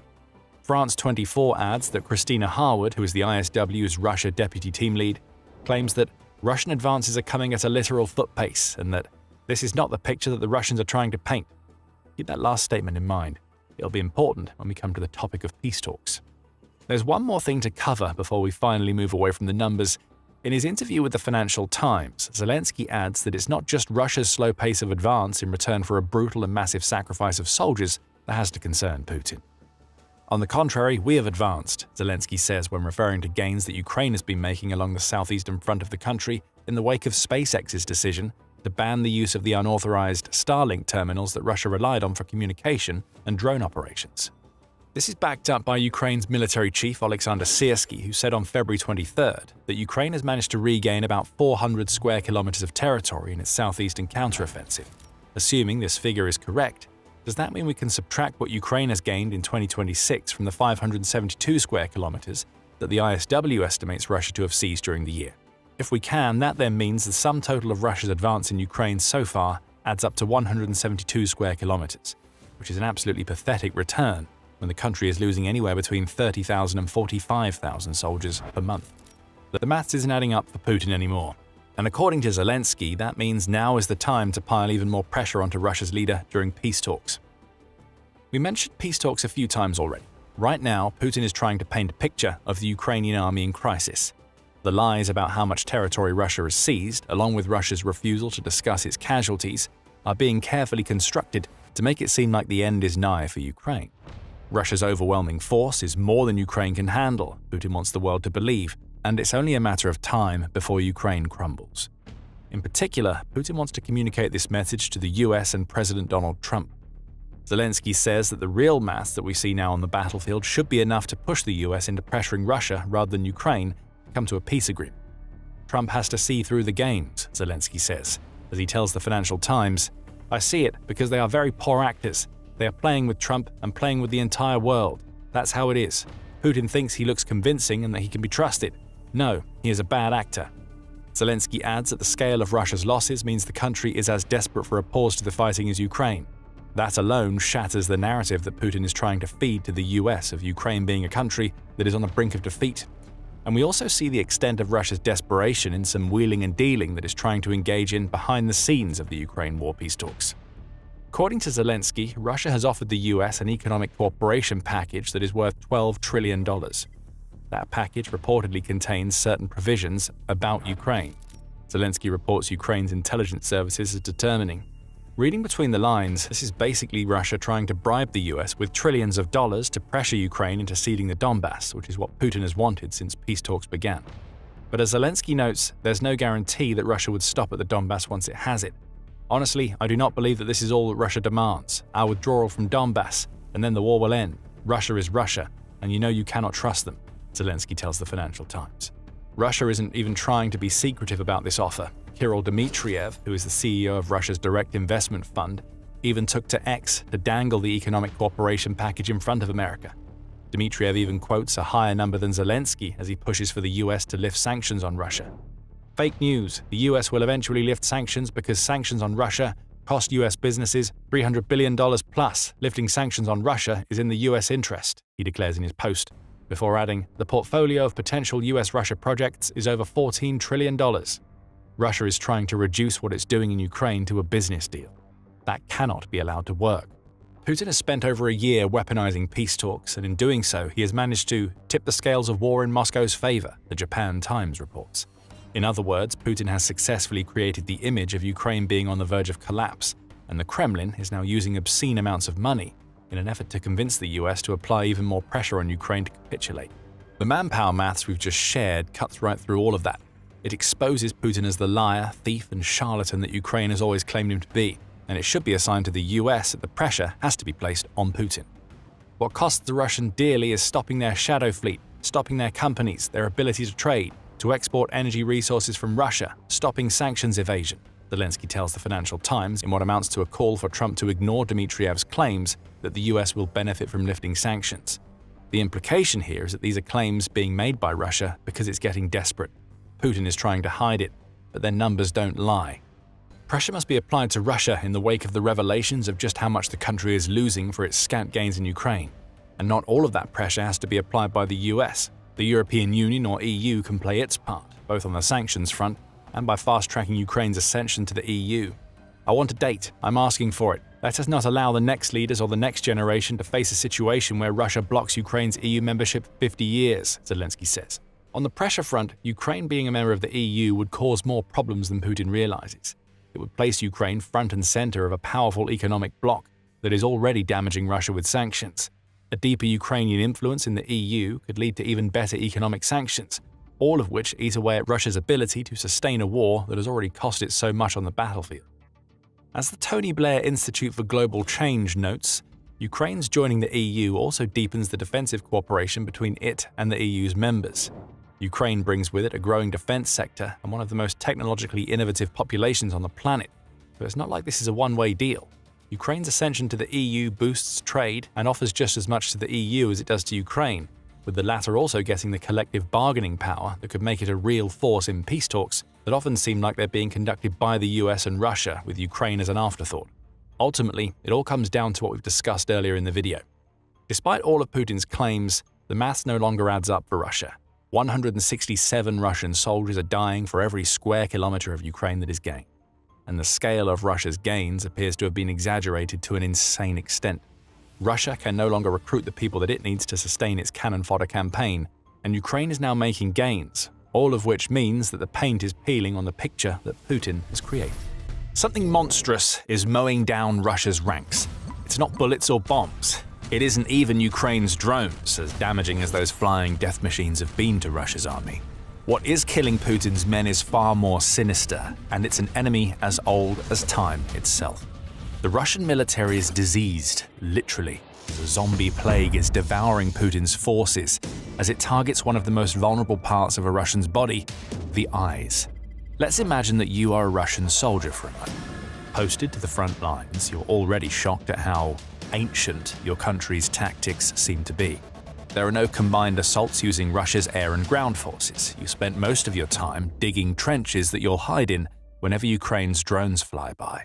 Your trench is now your home. Dank, damp, filled with the detritus of war, and in no way comfortable. Every time you look around, you see something you never thought you would see on the battlefield. Mice. Scores of them. When you lie your head down to sleep, they crawl over you. Your rations and your water are targets for the mice, and their droppings are everywhere. Mixed into the mud of your trench, the stench that the mice generate is enough to make your eyes water. But soon that water is going to be replaced by something much worse. It all starts slowly. You start running a fever and you shrug it off. Getting sick is part and parcel of being in such terrible conditions, but soon the abdominal pains start. You're practically doubling over every time your commander orders you to do something. You're called lazy, threatened with being sent on a suicidal assault against Ukraine's defenses. But there's nothing you can do about it. You want to weep, but there's something other than tears leaking from your eyes. It's red, sticky, and it's the precise thing that no soldier wants to see on the battlefield. This is blood, and it's coming from your eyes. As horrifying as all of this sounds, this nightmare scenario is precisely what Russia's soldiers now face on the front lines in Ukraine. That's according to a report by The Telegraph, which says that what is colloquially known as mouse fever has been infecting one of the most notorious units in the Russian military. The Akhmat Battalion, whose members are sometimes referred to as Russia's TikTok soldiers, has been afflicted with a few confirmed and several alleged cases of a disease that ruin their guts, eyes, and kidneys, all because Russia has forced them to fight in rodent-infested trenches from which there is no escape from the causes of the disease. Mouse fever, or to give it its medical name, hemorrhagic fever with renal syndrome, or HFRS, is far from the only disease that is ripping through Putin's forces. Stick with us because it gets a whole lot worse than even what we're about to tell you. But as for HFRS, the disease is characterized by the sorts of symptoms we told you about in our scenario. The infected person develops a fever and abdominal pain. Not long after, the soldier's blood pressure drops off a cliff. If the disease isn't caught in time, blood starts to literally seep out of the soldier's eyes in what must make the infected soldier look like something out of a zombie movie. Kidney failure follows this bleeding, and dependent on the strain of HFRS, the soldier faces a fatality rate that climbs as high as 38%. The one saving grace for the soldiers serving with the infected is that the disease can't be spread from person to person. Instead, it comes from the feces, urine, and saliva left behind by infected rodents. And if you think that's a problem that can be solved, then think again. Infestations of mice have been plaguing Russia's soldiers, quite literally, for much of Putin's war. Back in January 2024, CNN reported that rats and mice were swarming the trenches being built in Ukraine in what is said was a grisly echo of World War I. Russia isn't the only side in the conflict that has experienced this phenomenon. Ukraine has too, though it would at least care about its infected soldiers should they catch the disease. Russia doesn't care, and that means the disease could become a death sentence. While only 3 cases are confirmed, limited medical access and movement among units means more cases could be undetected, heightening potential for wider transmission and operational disruption, health intelligence firm Airfinity says of the spread of mouse fever among Russia's forces. One of the medics from the Akhmat Battalion, who goes by the call sign Sharma, says that dealing with HFRS is becoming practically unavoidable. Mice are everywhere. We wake up because they run across us. We even wrestle over cans of condensed milk. Imagine having to fight a mouse for milk. Russia has become the Toms to the trench-based Jerrys, and the Toms are losing. Right now, there is no real cure for HFRS. All that anybody can do is treat the symptoms, as the vaccines for the disease are only approved for use in South Korea and China, and even then, they only target specific strains. For Russia's soldiers, the only real choice if they start bleeding out of the eyes is to shut up and charge forward. They're dying anyway, so they may as well taste some of Ukraine's ammo while doing it. Does that sound callous? Perhaps. But we all know that this will be the Russian response because, as we told you earlier, it somehow gets far worse than a zombie virus that makes blood gush from people's eye sockets. As visually horrifying as that particular disease is, Russia is forcing people with more traditional and often more dangerous conditions to fight. Diseased units have become commonplace in Russia's army, as Putin has grown so desperate that he will throw any soldiers that he has into the Ukraine meat grinder, no matter how ill those soldiers might be. There may be a certain twisted logic to Putin's approach that we'll explore in just a few minutes. But as for how we know that soldiers who bleed out of the eyes will be sent to fight, Russia has given us plenty of evidence that this is precisely what it would do. Back in September, The Telegraph reported that Russia had formed entire units of sick soldiers as it pushed to take the Donetsk-based city of Pokrovsk. These soldiers had an array of often incurable conditions, such as HIV and hepatitis, and they were being sent into battle wearing special armbands that marked them out as being sick soldiers that the rest of their comrades should avoid. The Telegraph added that these so-called infected units have been formed inside Russia's 1,435th and 1,437th Motorized Rifle Regiments, and the fact that there are enough of these diseased soldiers to form entire units hints at there being an epidemic in the Russian military that Putin wants to ignore. Russian media had started to point this out, The Telegraph said in September, as reports of a hidden epidemic of illnesses affecting soldiers were making the rounds. However, those reports don't change the nuts and bolts of what Russia is doing. Putin is ordering soldiers who should be pulled from the front lines into battle, and this means that nothing is off limits for Putin in his disgusting approach to the Ukraine war. The infected units are equipped similarly to other Russian military units. In fact, their level of provision is identical and quite low. Dmytro Zhmylo, who is the executive director of the Ukrainian Security and Cooperation Center, tells The Telegraph. He adds that the only difference from the healthy military personnel of the Russian Federation is the various markings of the infected, namely the presence of special bandages. This is germ warfare, but with the interesting twist that Russia isn't using its diseased soldiers to infect Ukraine, at least not purposefully. Instead, it's using the many instances of disease that are clearly present in the Russian army as an excuse to form units that are little more than cannon fodder. The dying becoming the dead as they're sent on suicidal assaults, as it seems that Putin only sees infected soldiers as bullet sponges who exist to waste Ukraine's resources. Worryingly, Russia seems to have taken some form of inspiration from the Wagner mercenary group that has used this infected unit strategy before. That group, which has been part of Putin's war against Ukraine from the outset, set the precedent for what we're seeing now by purposefully recruiting soldiers who have diseases like HIV and hepatitis. In some cases, those soldiers were even offered antiviral medication in exchange for doing what they were told. The one thing that Russia could say about Wagner is that this group operates outside the traditional Russian military structure. That's already a spurious claim, seeing as Wagner tends to do the things that just so happen to benefit the Russian military. But even that claim is out of the window now. Wagner created the blueprint. Putin is now following it. This is an epidemic in the making, Novaya Gazeta says, and it has potentially massive consequences when you realize that it's not just diseased soldiers that Russia hires who are being placed in the infected units. Previously well soldiers who have been sent to the front are catching the diseases that the people in these units have. That alone changes everything. And by the way, you are watching The Military Show. We bring you the full picture, not just the headlines. Hit subscribe now to make sure you always stay ahead of the curve. Now, what we're seeing in the Russian military is far different from what Wagner was doing. Wagner recruited diseased soldiers. Russia seems to be making them. The occasional instance of mouse fever, as horrific as that condition may be, is nothing compared to the rampant spread of contagious and life-threatening diseases across the Russian front lines. The Lancet offered some insight into what's happening in the Russian military since Putin launched his invasion.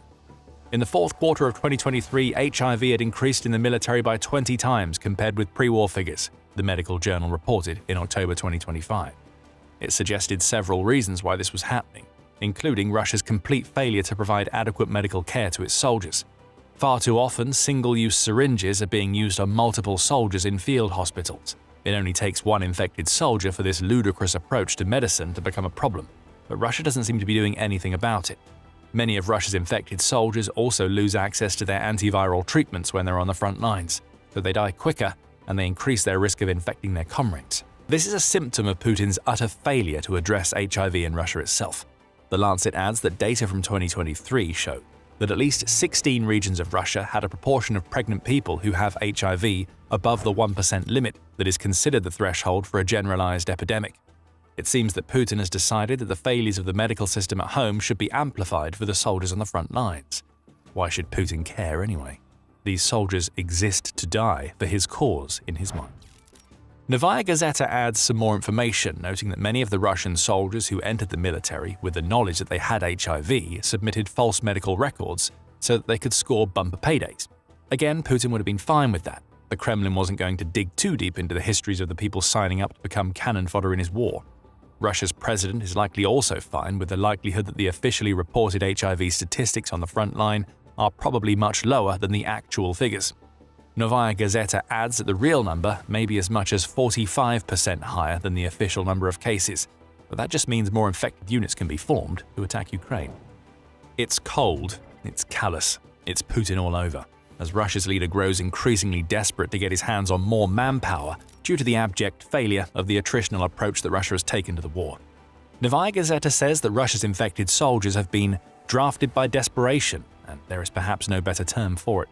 One of the reasons why the Kremlin has been so happy to overlook falsified medical records is that Russia's army in Ukraine is now forcibly made up more of volunteers than the 300,000 reservists that Putin sent into Ukraine back in September 2022 as part of Russia's partial mobilization. Most of those trained soldiers are now gone, and that has left Russia with the volunteers. The sick, the criminally inclined, and the hopelessly addicted are being welcomed with open arms, not because they have anything of value to offer a modern military in terms of their skills, but because they're the people who are willing to take the money to die for Putin. Even that doesn't seem to be enough, though. As Euronews reports, Putin seems to be on the verge of instituting a form of rolling and non-voluntary mobilization to make up the flagging numbers in the Russian military. Who would have thought that sending sick volunteers into Ukraine so that they could infect other Russian soldiers would have been a bad strategy for maintaining high levels of manpower? If Ukraine isn't killing these soldiers first, they're dying anyway, and due to what we've seen in HIV infection rates on the front, they're taking others with them. It's not like things are going to get any better, either. As Russian Army doctor Yevgeny Rybakov tells Novaya Gazeta, military personnel do not undergo medical examinations in combat zones. The only way to determine who is sick and with what is during rotation to the rear, and even then, once on leave, most soldiers either immediately go on a drinking binge or return home to their families and drink there. In short, soldiers are choosing vodka over medical treatment, though it's not like many have much of a choice. The same doctor says that Russia's army hospitals are already packed with the wounded, so it's not like somebody who has unknowingly picked up a disease like HIV or hepatitis is likely going to find out about it in one of those facilities. What we see here is that disease seems to be part of Putin's plan. However, we told you earlier that there was a twisted logic to what Putin is doing by forcing Russia's infected soldiers to fight. It's a dreadful plan, but it's also one that could have Putin's desired impact on Ukraine. The idea is simple. An infected Russian soldier has the chance to infect the Ukrainian. For Ukraine's soldiers, the danger that Russia's infected troops present isn't limited to bullets and drones anymore. Close contact is always going to be dangerous. Any spilled blood or other bodily fluids that happen to get on a Ukrainian soldier carry with them an inherent risk of infection. When Ukraine's soldiers are clearing trenches and buildings, close quarters combat is almost inevitable. And it's not like the armbands being worn by Putin's plague-ridden patsies are of much use. Sure, Ukraine's soldiers can identify who has an illness, but they still have to fight those troops. Not doing so would give the sick soldiers a chance to kill them first. As horrific as this thought is, it gets worse. Speaking to the European AIDS Treatment Group, the director of Ukraine's HIV charity 100% Life, Valeria Rachinska, points out that Ukrainians who are just trying to get along in the occupied territories of their country are also at risk. A silent HIV epidemic might now be raging in places like Luhansk, where testing for the condition was already faltering before Putin invaded. That epidemic may be getting fueled by infected Russian soldiers raping Ukrainian women, many of whom have to engage in forced sex work to survive. A lack of access to medications, along with the possibility of a rise in drug use among Ukrainian civilians who have had their mental health destroyed by Russia's invasion, are also problems. To anybody else, this would be brutal beyond belief. To Putin, it's a bonus that comes with sending his sick soldiers into Ukraine. Putin's problem is that this fringe benefit, as horrible as it is, doesn't outweigh the fact that disease is eating up Russia's army from the inside. Basic logic tells us that a sick soldier, especially one who is bleeding out of the eyes, isn't exactly going to be effective when squaring off against Ukraine's defenses. Again, when Putin sees these people as cannon fodder, that might not seem like an issue that makes much of a difference. However, Russia's leader can't hide from the fact that Ukraine is killing his soldiers in record numbers. Around 30,000 of Russia's soldiers were killed by Ukrainian drones alone in January, and you have to wonder how many of these soldiers were sick and how many might have survived if they were in any way fit to fight. Perhaps more worrying for Putin is the impact that the return of Russia's diseased soldiers may have. Though they're supposed to die, at least in Putin's mind, many don't. That goes especially for soldiers who have been infected on the battlefield and don't know about it. There's no way to know how many of Russia's returning soldiers are carrying deadly diseases, and that is even more damaging to Russia. After all, this is a country where fewer than 50% of HIV patients are receiving treatment for their condition anyway, says the Carnegie Endowment, and it seems unlikely that the percentage will improve when Russia's infected soldiers return. Now think about this. Right now the country is dealing with a population crisis. The country's birth rate fell to 1.4 children per woman by the end of 2025, which is far short of the 2.0 that Putin needs it to be. Let's say the Ukraine war ends tomorrow. Hundreds of thousands of men flood back into Russia, and if Putin has his way, many of them start families that they couldn't start before due to the invasion. Suddenly, having no way of knowing how many among the returning soldiers are infected with diseases like HIV becomes a major problem. Putin's short-sighted allowance of disease to run rampant across the front lines may be creating a future in which Russians have to roll the dice on having children that could end up infected themselves. We've talked a lot about how disease is devouring Russia's army right now. But this is the future This upcoming hypothetical time, when the Ukraine war is over and the surviving infected return, many of them not knowing that they're even ill and have no way of learning. That is what Putin should be worried about. He's already broken his own military with his absurd decision to allow disease to mow down the Russian ranks. But what he doesn't realize is that he's planted the seeds for an epidemic the likes of which could destroy Russia for decades. The oldest enemy in the world has spread in the Russian army. The motherland itself may be next. Speaking of Russia's population crisis, an incoming wave of infected soldiers isn't going to do much to help a country where the numbers are already so brutal. Something terrifying awaits 2 million Russians. They all made the same mistake of having served in their country's military long before Putin launched his Ukraine invasion. That service is about to become their sacrifice. Putin is about to do something devastating to as many of the 2 million as he can in one of the most deranged moves of the war so far. But this isn't a sign of Putin's strength. It's an indication that Russia's leader is so desperate that he's willing to break his army and his country apart to get what he wants. What Putin has done is simple. He has laid the groundwork for the mobilization of up to 2 million Russian reservists who thought that their time serving Putin's demands was over and done. That's according to United 24 media, which said on February 19th that Putin is about to make a crazy decision that will cripple Russia from the inside out, all to serve the war that he started. As the casualties mount and it becomes clear that Russia is running out of volunteers that it can pay to kill themselves for Putin's ludicrous ambitions, Russia's president is passing legislation that will make it easier than ever before for him to tap into a wellspring of manpower that wants absolutely nothing to do with Ukraine. Soon, the former soldiers in that wellspring, along with those who have been trained but never fought, won't have a choice. Putin is coming for them. United 24 media says that Russia passed legislation in late 2025 that cleared the way for Putin to tap into the 2 million-strong mobilization reserve that Russia has. Those who are called up via this legislation won't have any choice in the matter. There will be no massive sign-up bonuses offered, and it's unclear whether these mobilized soldiers will be getting paid anywhere near the same amount of money as the thousands of dollars a month that those who have volunteered to fight in Putin's invasion are getting. But Putin is trying to force the reservists onto the front lines anyway, and we'll tell you precisely why in just a few minutes. On the legislation front, Putin has been laying the groundwork for what he's about to try to do almost since the day he invaded Ukraine. As the Kyiv Independent notes, the past 4 years have seen Putin work to make draft evasion more difficult. Penalties and jail time have increased, the outlet says. Russia has also created digital registries filled with the names of conscripts, and those registries are now tightly controlled so that the Kremlin knows who it can call up and when. Putin has also made it easier for the Russian military to get its hands on the country's reserves. No longer do police or recruiters have to serve paper notices to the people that Putin wants to call up. Draft notices can now be sent electronically, and anybody who attempts to avoid the notice or claims that they didn't receive it will essentially be taken anyway. They'll be punished with prison sentences, and Putin will make the offer again: fight for me or languish in a prison cell. Most of these reservists won't volunteer for the war in Ukraine, though a small number may choose to enlist on their own initiative. Euronews made that clear in a February 20th report, where it highlighted comments made by the Institute for the Study of War, or ISW. According to the ISW, the Kremlin is about to restart rolling and involuntary military call-ups. Criticism of this move is also being shut down by yet more legislation. On February 18th, Russia's State Duma passed a bill that features preventative measures against the evasion of the duty to defend the fatherland, as well as against the distortion of historical truth. That bill was passed at the first reading, likely with no amendments, and it amounts to Putin telling his people one thing: fight and die when I tell you. We're about to tell you why Putin is doing all of this, but before we do, the question has to be asked: can Russia even mobilize enough people for Putin's war?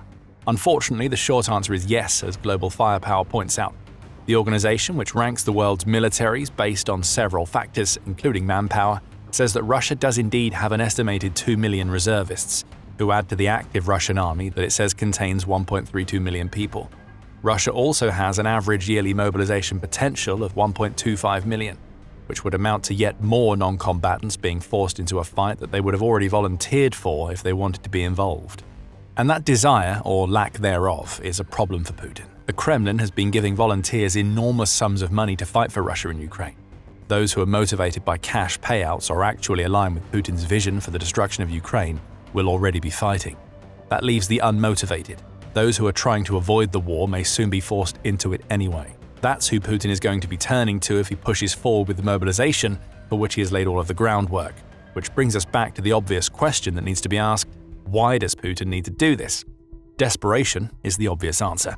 Despite the global firepower numbers, Russia has a major manpower problem in Ukraine. The UK's Defence Secretary John Healey revealed that in mid-February, as he noted that Russia has been forced to turn to recruiting soldiers from foreign countries to make up the numbers in its ailing army. In January alone, Russia lost over 9,000 more soldiers than it was able to mobilize for the month, United 24 Media adds. Plus, Ukraine has set itself a target of eliminating 50,000 Russian soldiers per month, which, given the state of the Russian forces on the ground, seems eminently achievable. What Putin sees here is a recipe for the demolition of the only strategy that he has in Ukraine. Everything that Russia has gained so far, and that only amounts to about 20% of Ukraine since Putin launched his campaign of aggression back in 2014, has been built on the back of Russia being able to wage a war of attrition. Putin's approach has always been, there's more where they came from, when it comes to the sheer amount of death that his strategic incompetence has inflicted on the Russian military. Only, there isn't more. Not anymore. And it may soon be 2 million reservists whom Putin will force, or more accurately, attempt to force, to make up for his failures. The mobilization that Putin is planning is going to backfire enormously on Russia's leader. So keep watching to find out why Russia's president may be about to make his biggest mistake so far. We mentioned Russia's increasing reliance on foreign fighters a moment ago. The Atlantic Council reported on this on February 19th. It was revealed that Russia has recruited an estimated 20,000 people from foreign countries to fight in Putin's war, with many of those people coming from either the former Soviet republics or low-income nations in South Asia, in the Middle East, and especially Africa. In fact, it's the focus on Africa that reveals how desperate Putin has become for soldiers. About 1,400 men from the African continent have been recruited, and about a fifth of those so-called soldiers are already dead. On the front lines, Russia's African contingent is mocked and referred to as disposable, the outlet says. There is even an example of one African recruit who was seen with an anti-tank mine strapped to his chest. Whether the soldier was being used as a sort of kamikaze bomb against Ukraine or was being forced to carry the mine because Russia has run out of equipment wasn't clear, but it also doesn't matter.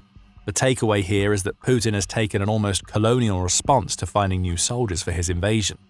Africans and other foreign fighters are being used precisely because Putin doesn't want to recruit from the more affluent regions of Russia. The mercenaries are seen as holding no value to Russia's leader. However, like those inside Russia that Putin is now planning to mobilize, Russia's foreign mercenaries often aren't in Ukraine by choice. They get deceived and then they die. We're going to dig deeper into that in just a moment, but before we do, the Military Show brings you the full picture, not just the headlines. Hit subscribe to ensure that you stay ahead of the curve. Returning to how Russia is getting its foreign fighters, UNN says that the Kremlin is sneakily combining so-called humanitarian initiatives with a form of covert military recruitment that is essentially tricking people into fighting for Putin's cause. According to the outlet, Ukraine's Foreign Intelligence Service says that Russia has been building educational, religious, and cultural networks inside African countries, which it's been using to filter people into the Russian army under the guise of being benevolent forces in the countries in which these networks are formed. This is a sick form of recruitment based on deception and coercion over the desire of those who end up fighting for Russia. And there are plenty of examples. Russia has launched the Alabuga Start program, UNN reports, which targets young women aged around 18 to 22 in foreign countries. Those women are promised civilian work but invariably end up in drone factories building unmanned aerial vehicles for the war. Russia has also spent the last 4 years spreading the influence of the Russian Orthodox Church, which it has transformed into an abomination of a recruitment. Potential soldiers are indoctrinated with messages about maintaining traditional values as Russia sees them, with that indoctrination then used to recruit individuals who think that they're willing to fight for the values that Russia teaches them until Ukrainian drones are flying over their heads. This approach has worked for a while. However, the pushback is starting, so Putin knows that his foreign recruitment networks are going to dry up soon. On February 10th, the BBC reported that Kenya is already planning to confront Russia over what its foreign minister, Musalia Mudavadi, calls the unacceptable and clandestine nature of Russian recruitment in Kenya. About 200 Kenyan nationals have already been tricked into fighting for Russia, and Kenya wants to ensure that no more follow. 27 of the 200 have already been repatriated, and Kenya has already closed 600 recruitment agencies that it says have been duping people into taking the so-called jobs overseas. The odds are that other foreign countries where Russia has been pulling its fake recruitment tricks are going to do similar things. And if you were paying attention to the numbers we shared, you can probably already tell that even the 20,000 people that Russia has recruited so far are nowhere near enough to fill the manpower gap that the country's army has as a result of Ukraine's exceptionally effective defense. So we come back to the sacrifice Putin is preparing to make that will tear his country apart. This sacrifice is going to backfire, as we'll cover in a moment, but it also shouldn't come as a surprise to anybody who follows Putin's logic for launching the war. For Putin, this invasion was never about money or shutting down what he claimed to be far-right influences in Ukraine. It is, and has always been, an ideological campaign launched by a man who wants to bring Russia back to the former glory that it had during the Soviet days. For a warped idealist like Putin, it doesn't matter how many Russians die for his cause. Ukraine has already inflicted 1.25 million casualties, which is roughly the same number of active soldiers that Russia has in its military. Those sorts of numbers are only possible when the soldiers who are dying in Ukraine are being sent onto the battlefield by a leader who doesn't care how many have to die as long as he gets what he wants in the end. Going all the way back to October 2022, former Russian diplomat Boris Bondarev, who was once part of Russia's permanent mission to the United Nations, labeled Putin's reign up to the beginning of the war as very lucky, and even went as far to claim that Putin isn't smart. However, that lack of intelligence isn't a good thing for Russia or its people. You should have no doubt about it, he may sacrifice 10 or 20 million Russians just to win this war, just to slaughter all Ukrainians because it's a matter of principle. It's a matter of political survival to him, Bondarev said of Putin, adding that the invasion has now become a matter of survival for a leader who has no other way out. The war has to go on, or Putin is gone. Which leads us right back to how Russia's president is doing something that is going to backfire horribly. Let's take you back to the last time that Russia mobilized. It was September 2022, and Putin's so-called special military operation had already failed. Ukraine hadn't collapsed as Russia thought it would. Far from it, in fact, as many of Russia's early gains had already been reversed, and Ukraine was putting up a defense that we now know lasted for 4 years and counting. With his army struggling, Putin announced a partial mobilization of reservists to go and fight in Ukraine. Remember the word partial, it's important.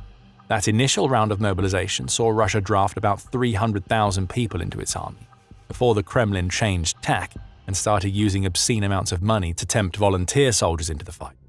That partial mobilization was met with a massive backlash in Russia, and this was at a time when confidence was still somewhat high that Russia would win in Ukraine. The cost of the 300,000 reservists ended up being an estimated 700,000 to 900,000 Russians leaving their country, the ISW points out. That's a huge outflow of people for a country that Russian officials are saying will need another 2.4 million workers by 2030. And this was all the result of a partial mobilization. If Putin institutes the full mobilization for which he has laid the groundwork, the results would be disastrous for Russia. Up to 2 million people who could be working inside Russia will disappear into military service. That almost doubles the number of new workers that Russia is going to need by 2030, and it saps labor out of a country that is already struggling with a shortfall of 800,000 workers in the manufacturing sector alone. Russia needs another 1.5 million on top of that for its construction, trade, and service industry. Pulling another 2 million people out of Russia's non-war-based economy now just means the crippling of a country that is already sagging under the weight of Putin's war. That's not to mention the potential for yet more Russians to flee their country. If up to 900,000 Russians ran due to a partial mobilization of 300,000, what effect would the mobilization of 2 million have? The math says that Russia is preparing to call up 6.6 times more soldiers, which would translate into an exodus of 6 million people if we see the same response to what we saw in September 2022. Of course, that's speculative, especially now that Russia has made so many laws that it intends to use to punish draft dodgers. But even if the exodus is much smaller, it would likely still amount to hundreds of thousands of Russians gone on top of the 2 million called up, and almost 1.26 million and counting who have been killed, injured, or captured in Ukraine. The numbers don't really add up. Yes, Russia can mobilize if we look at the population and the number of reservists alone, but the question of whether it should is answered by the dire economic situation that the country finds itself in, and the massive backlash that will make September 2022 seem like a picnic for Putin. Of course, Russia shouldn't mobilize under the conditions that Putin has created, but Russia's president is acting out of desperation, and there's a little twist to all of this that offers another reason why Putin is going to break apart the Russian military with his deranged sacrifice. We'll get to that twist very soon. First, a little background. At around the same time that news of Putin's intended sacrifice broke, The Telegraph published an interesting report. It claimed that Russian commanders have a nice little grift going on, where they demand sums of up to £30,000 or about $40,400, from their soldiers as bribes. Those bribes pay for the soldiers not to be sent to the front lines, and this isn't the only grift that commanders have going on. In addition to stripping Putin's volunteer soldiers of the money that brought them into the Ukraine war in the first place, commanders are taking equipment from the soldiers. Extortion is commonplace on the front lines, as even soldiers who are commended for their bravery are being denied transfers unless they cough up. All of this is disgusting, of course, but it also raises an interesting theory about what could happen if Putin mobilizes in Russia. Trying to pull up to 2 million soldiers into the Russian military is far from cheap. Russia's entire volunteer recruitment campaign runs on cash, which is why the commanders are able to extort in the first place. Will the cash run out with mobilization? Will the Kremlin even offer the massive signing bonuses and wages that it's been giving to its volunteers to reservists that it drafts into Ukraine? If we assume that the cash will run out and the reservists don't get their money, then what about the commanders? Based on the Telegraph report, Russia's military runs on corruption, where those higher up the chain abuse the lower down to enrich themselves. As the Center for European Policy Analysis, or CEPA, puts it, the bribes that are needed to stay alive in Ukraine are now making the idea of serving far less appealing, even to those who really need Putin's money. The cash dries up, Russia's commanders may revolt. Why would they keep doing what they're doing without the fringe benefits that Russia's military system offers them? The Kremlin seems to be making no effort to stop these commanders, which amounts to tacit approval. One former soldier named Viktor Svobodchikov had been trying for a year to bring his commander to account through the appropriate channels at the time of CEPA's June 2025 report. Now, here's the twist. Putin's desperate mobilization may have the unintended side effect of ruining the Russian military's command structure. Commanders won't care about executing the Kremlin's orders if they're not making their bit on the side. What this could amount to is a command structure that puts no effort into forming any sort of strategy. The meat being sent in by mobilization will just be sent to die to Ukraine's drones, as the soldiers will offer no other value to their commanders. The irony here is that all that mobilization would do in this situation is make the problem that led to the need for mobilization in the first place even worse. Something terrifying does indeed await 2 million Russians. The dying gasp of Putin's desperate Ukraine invasion is going to get them killed. After all, Ukraine has been building up its defenses to the point where it can attrit Russia at a remarkable rate already. Take its drone defense. Ukraine has turned hunting Russians into a 24/7 McDonald's-like operation that is churning through Russian forces. Ukraine's drone operators will have a field day with Putin's desperate mobilization, and you can find out why in our video. And if you enjoyed this video, be sure to subscribe to the Military Show for more analysis of the moves that Putin makes, because he doesn't realize that he's already in checkmate. And thank you, as always, for watching.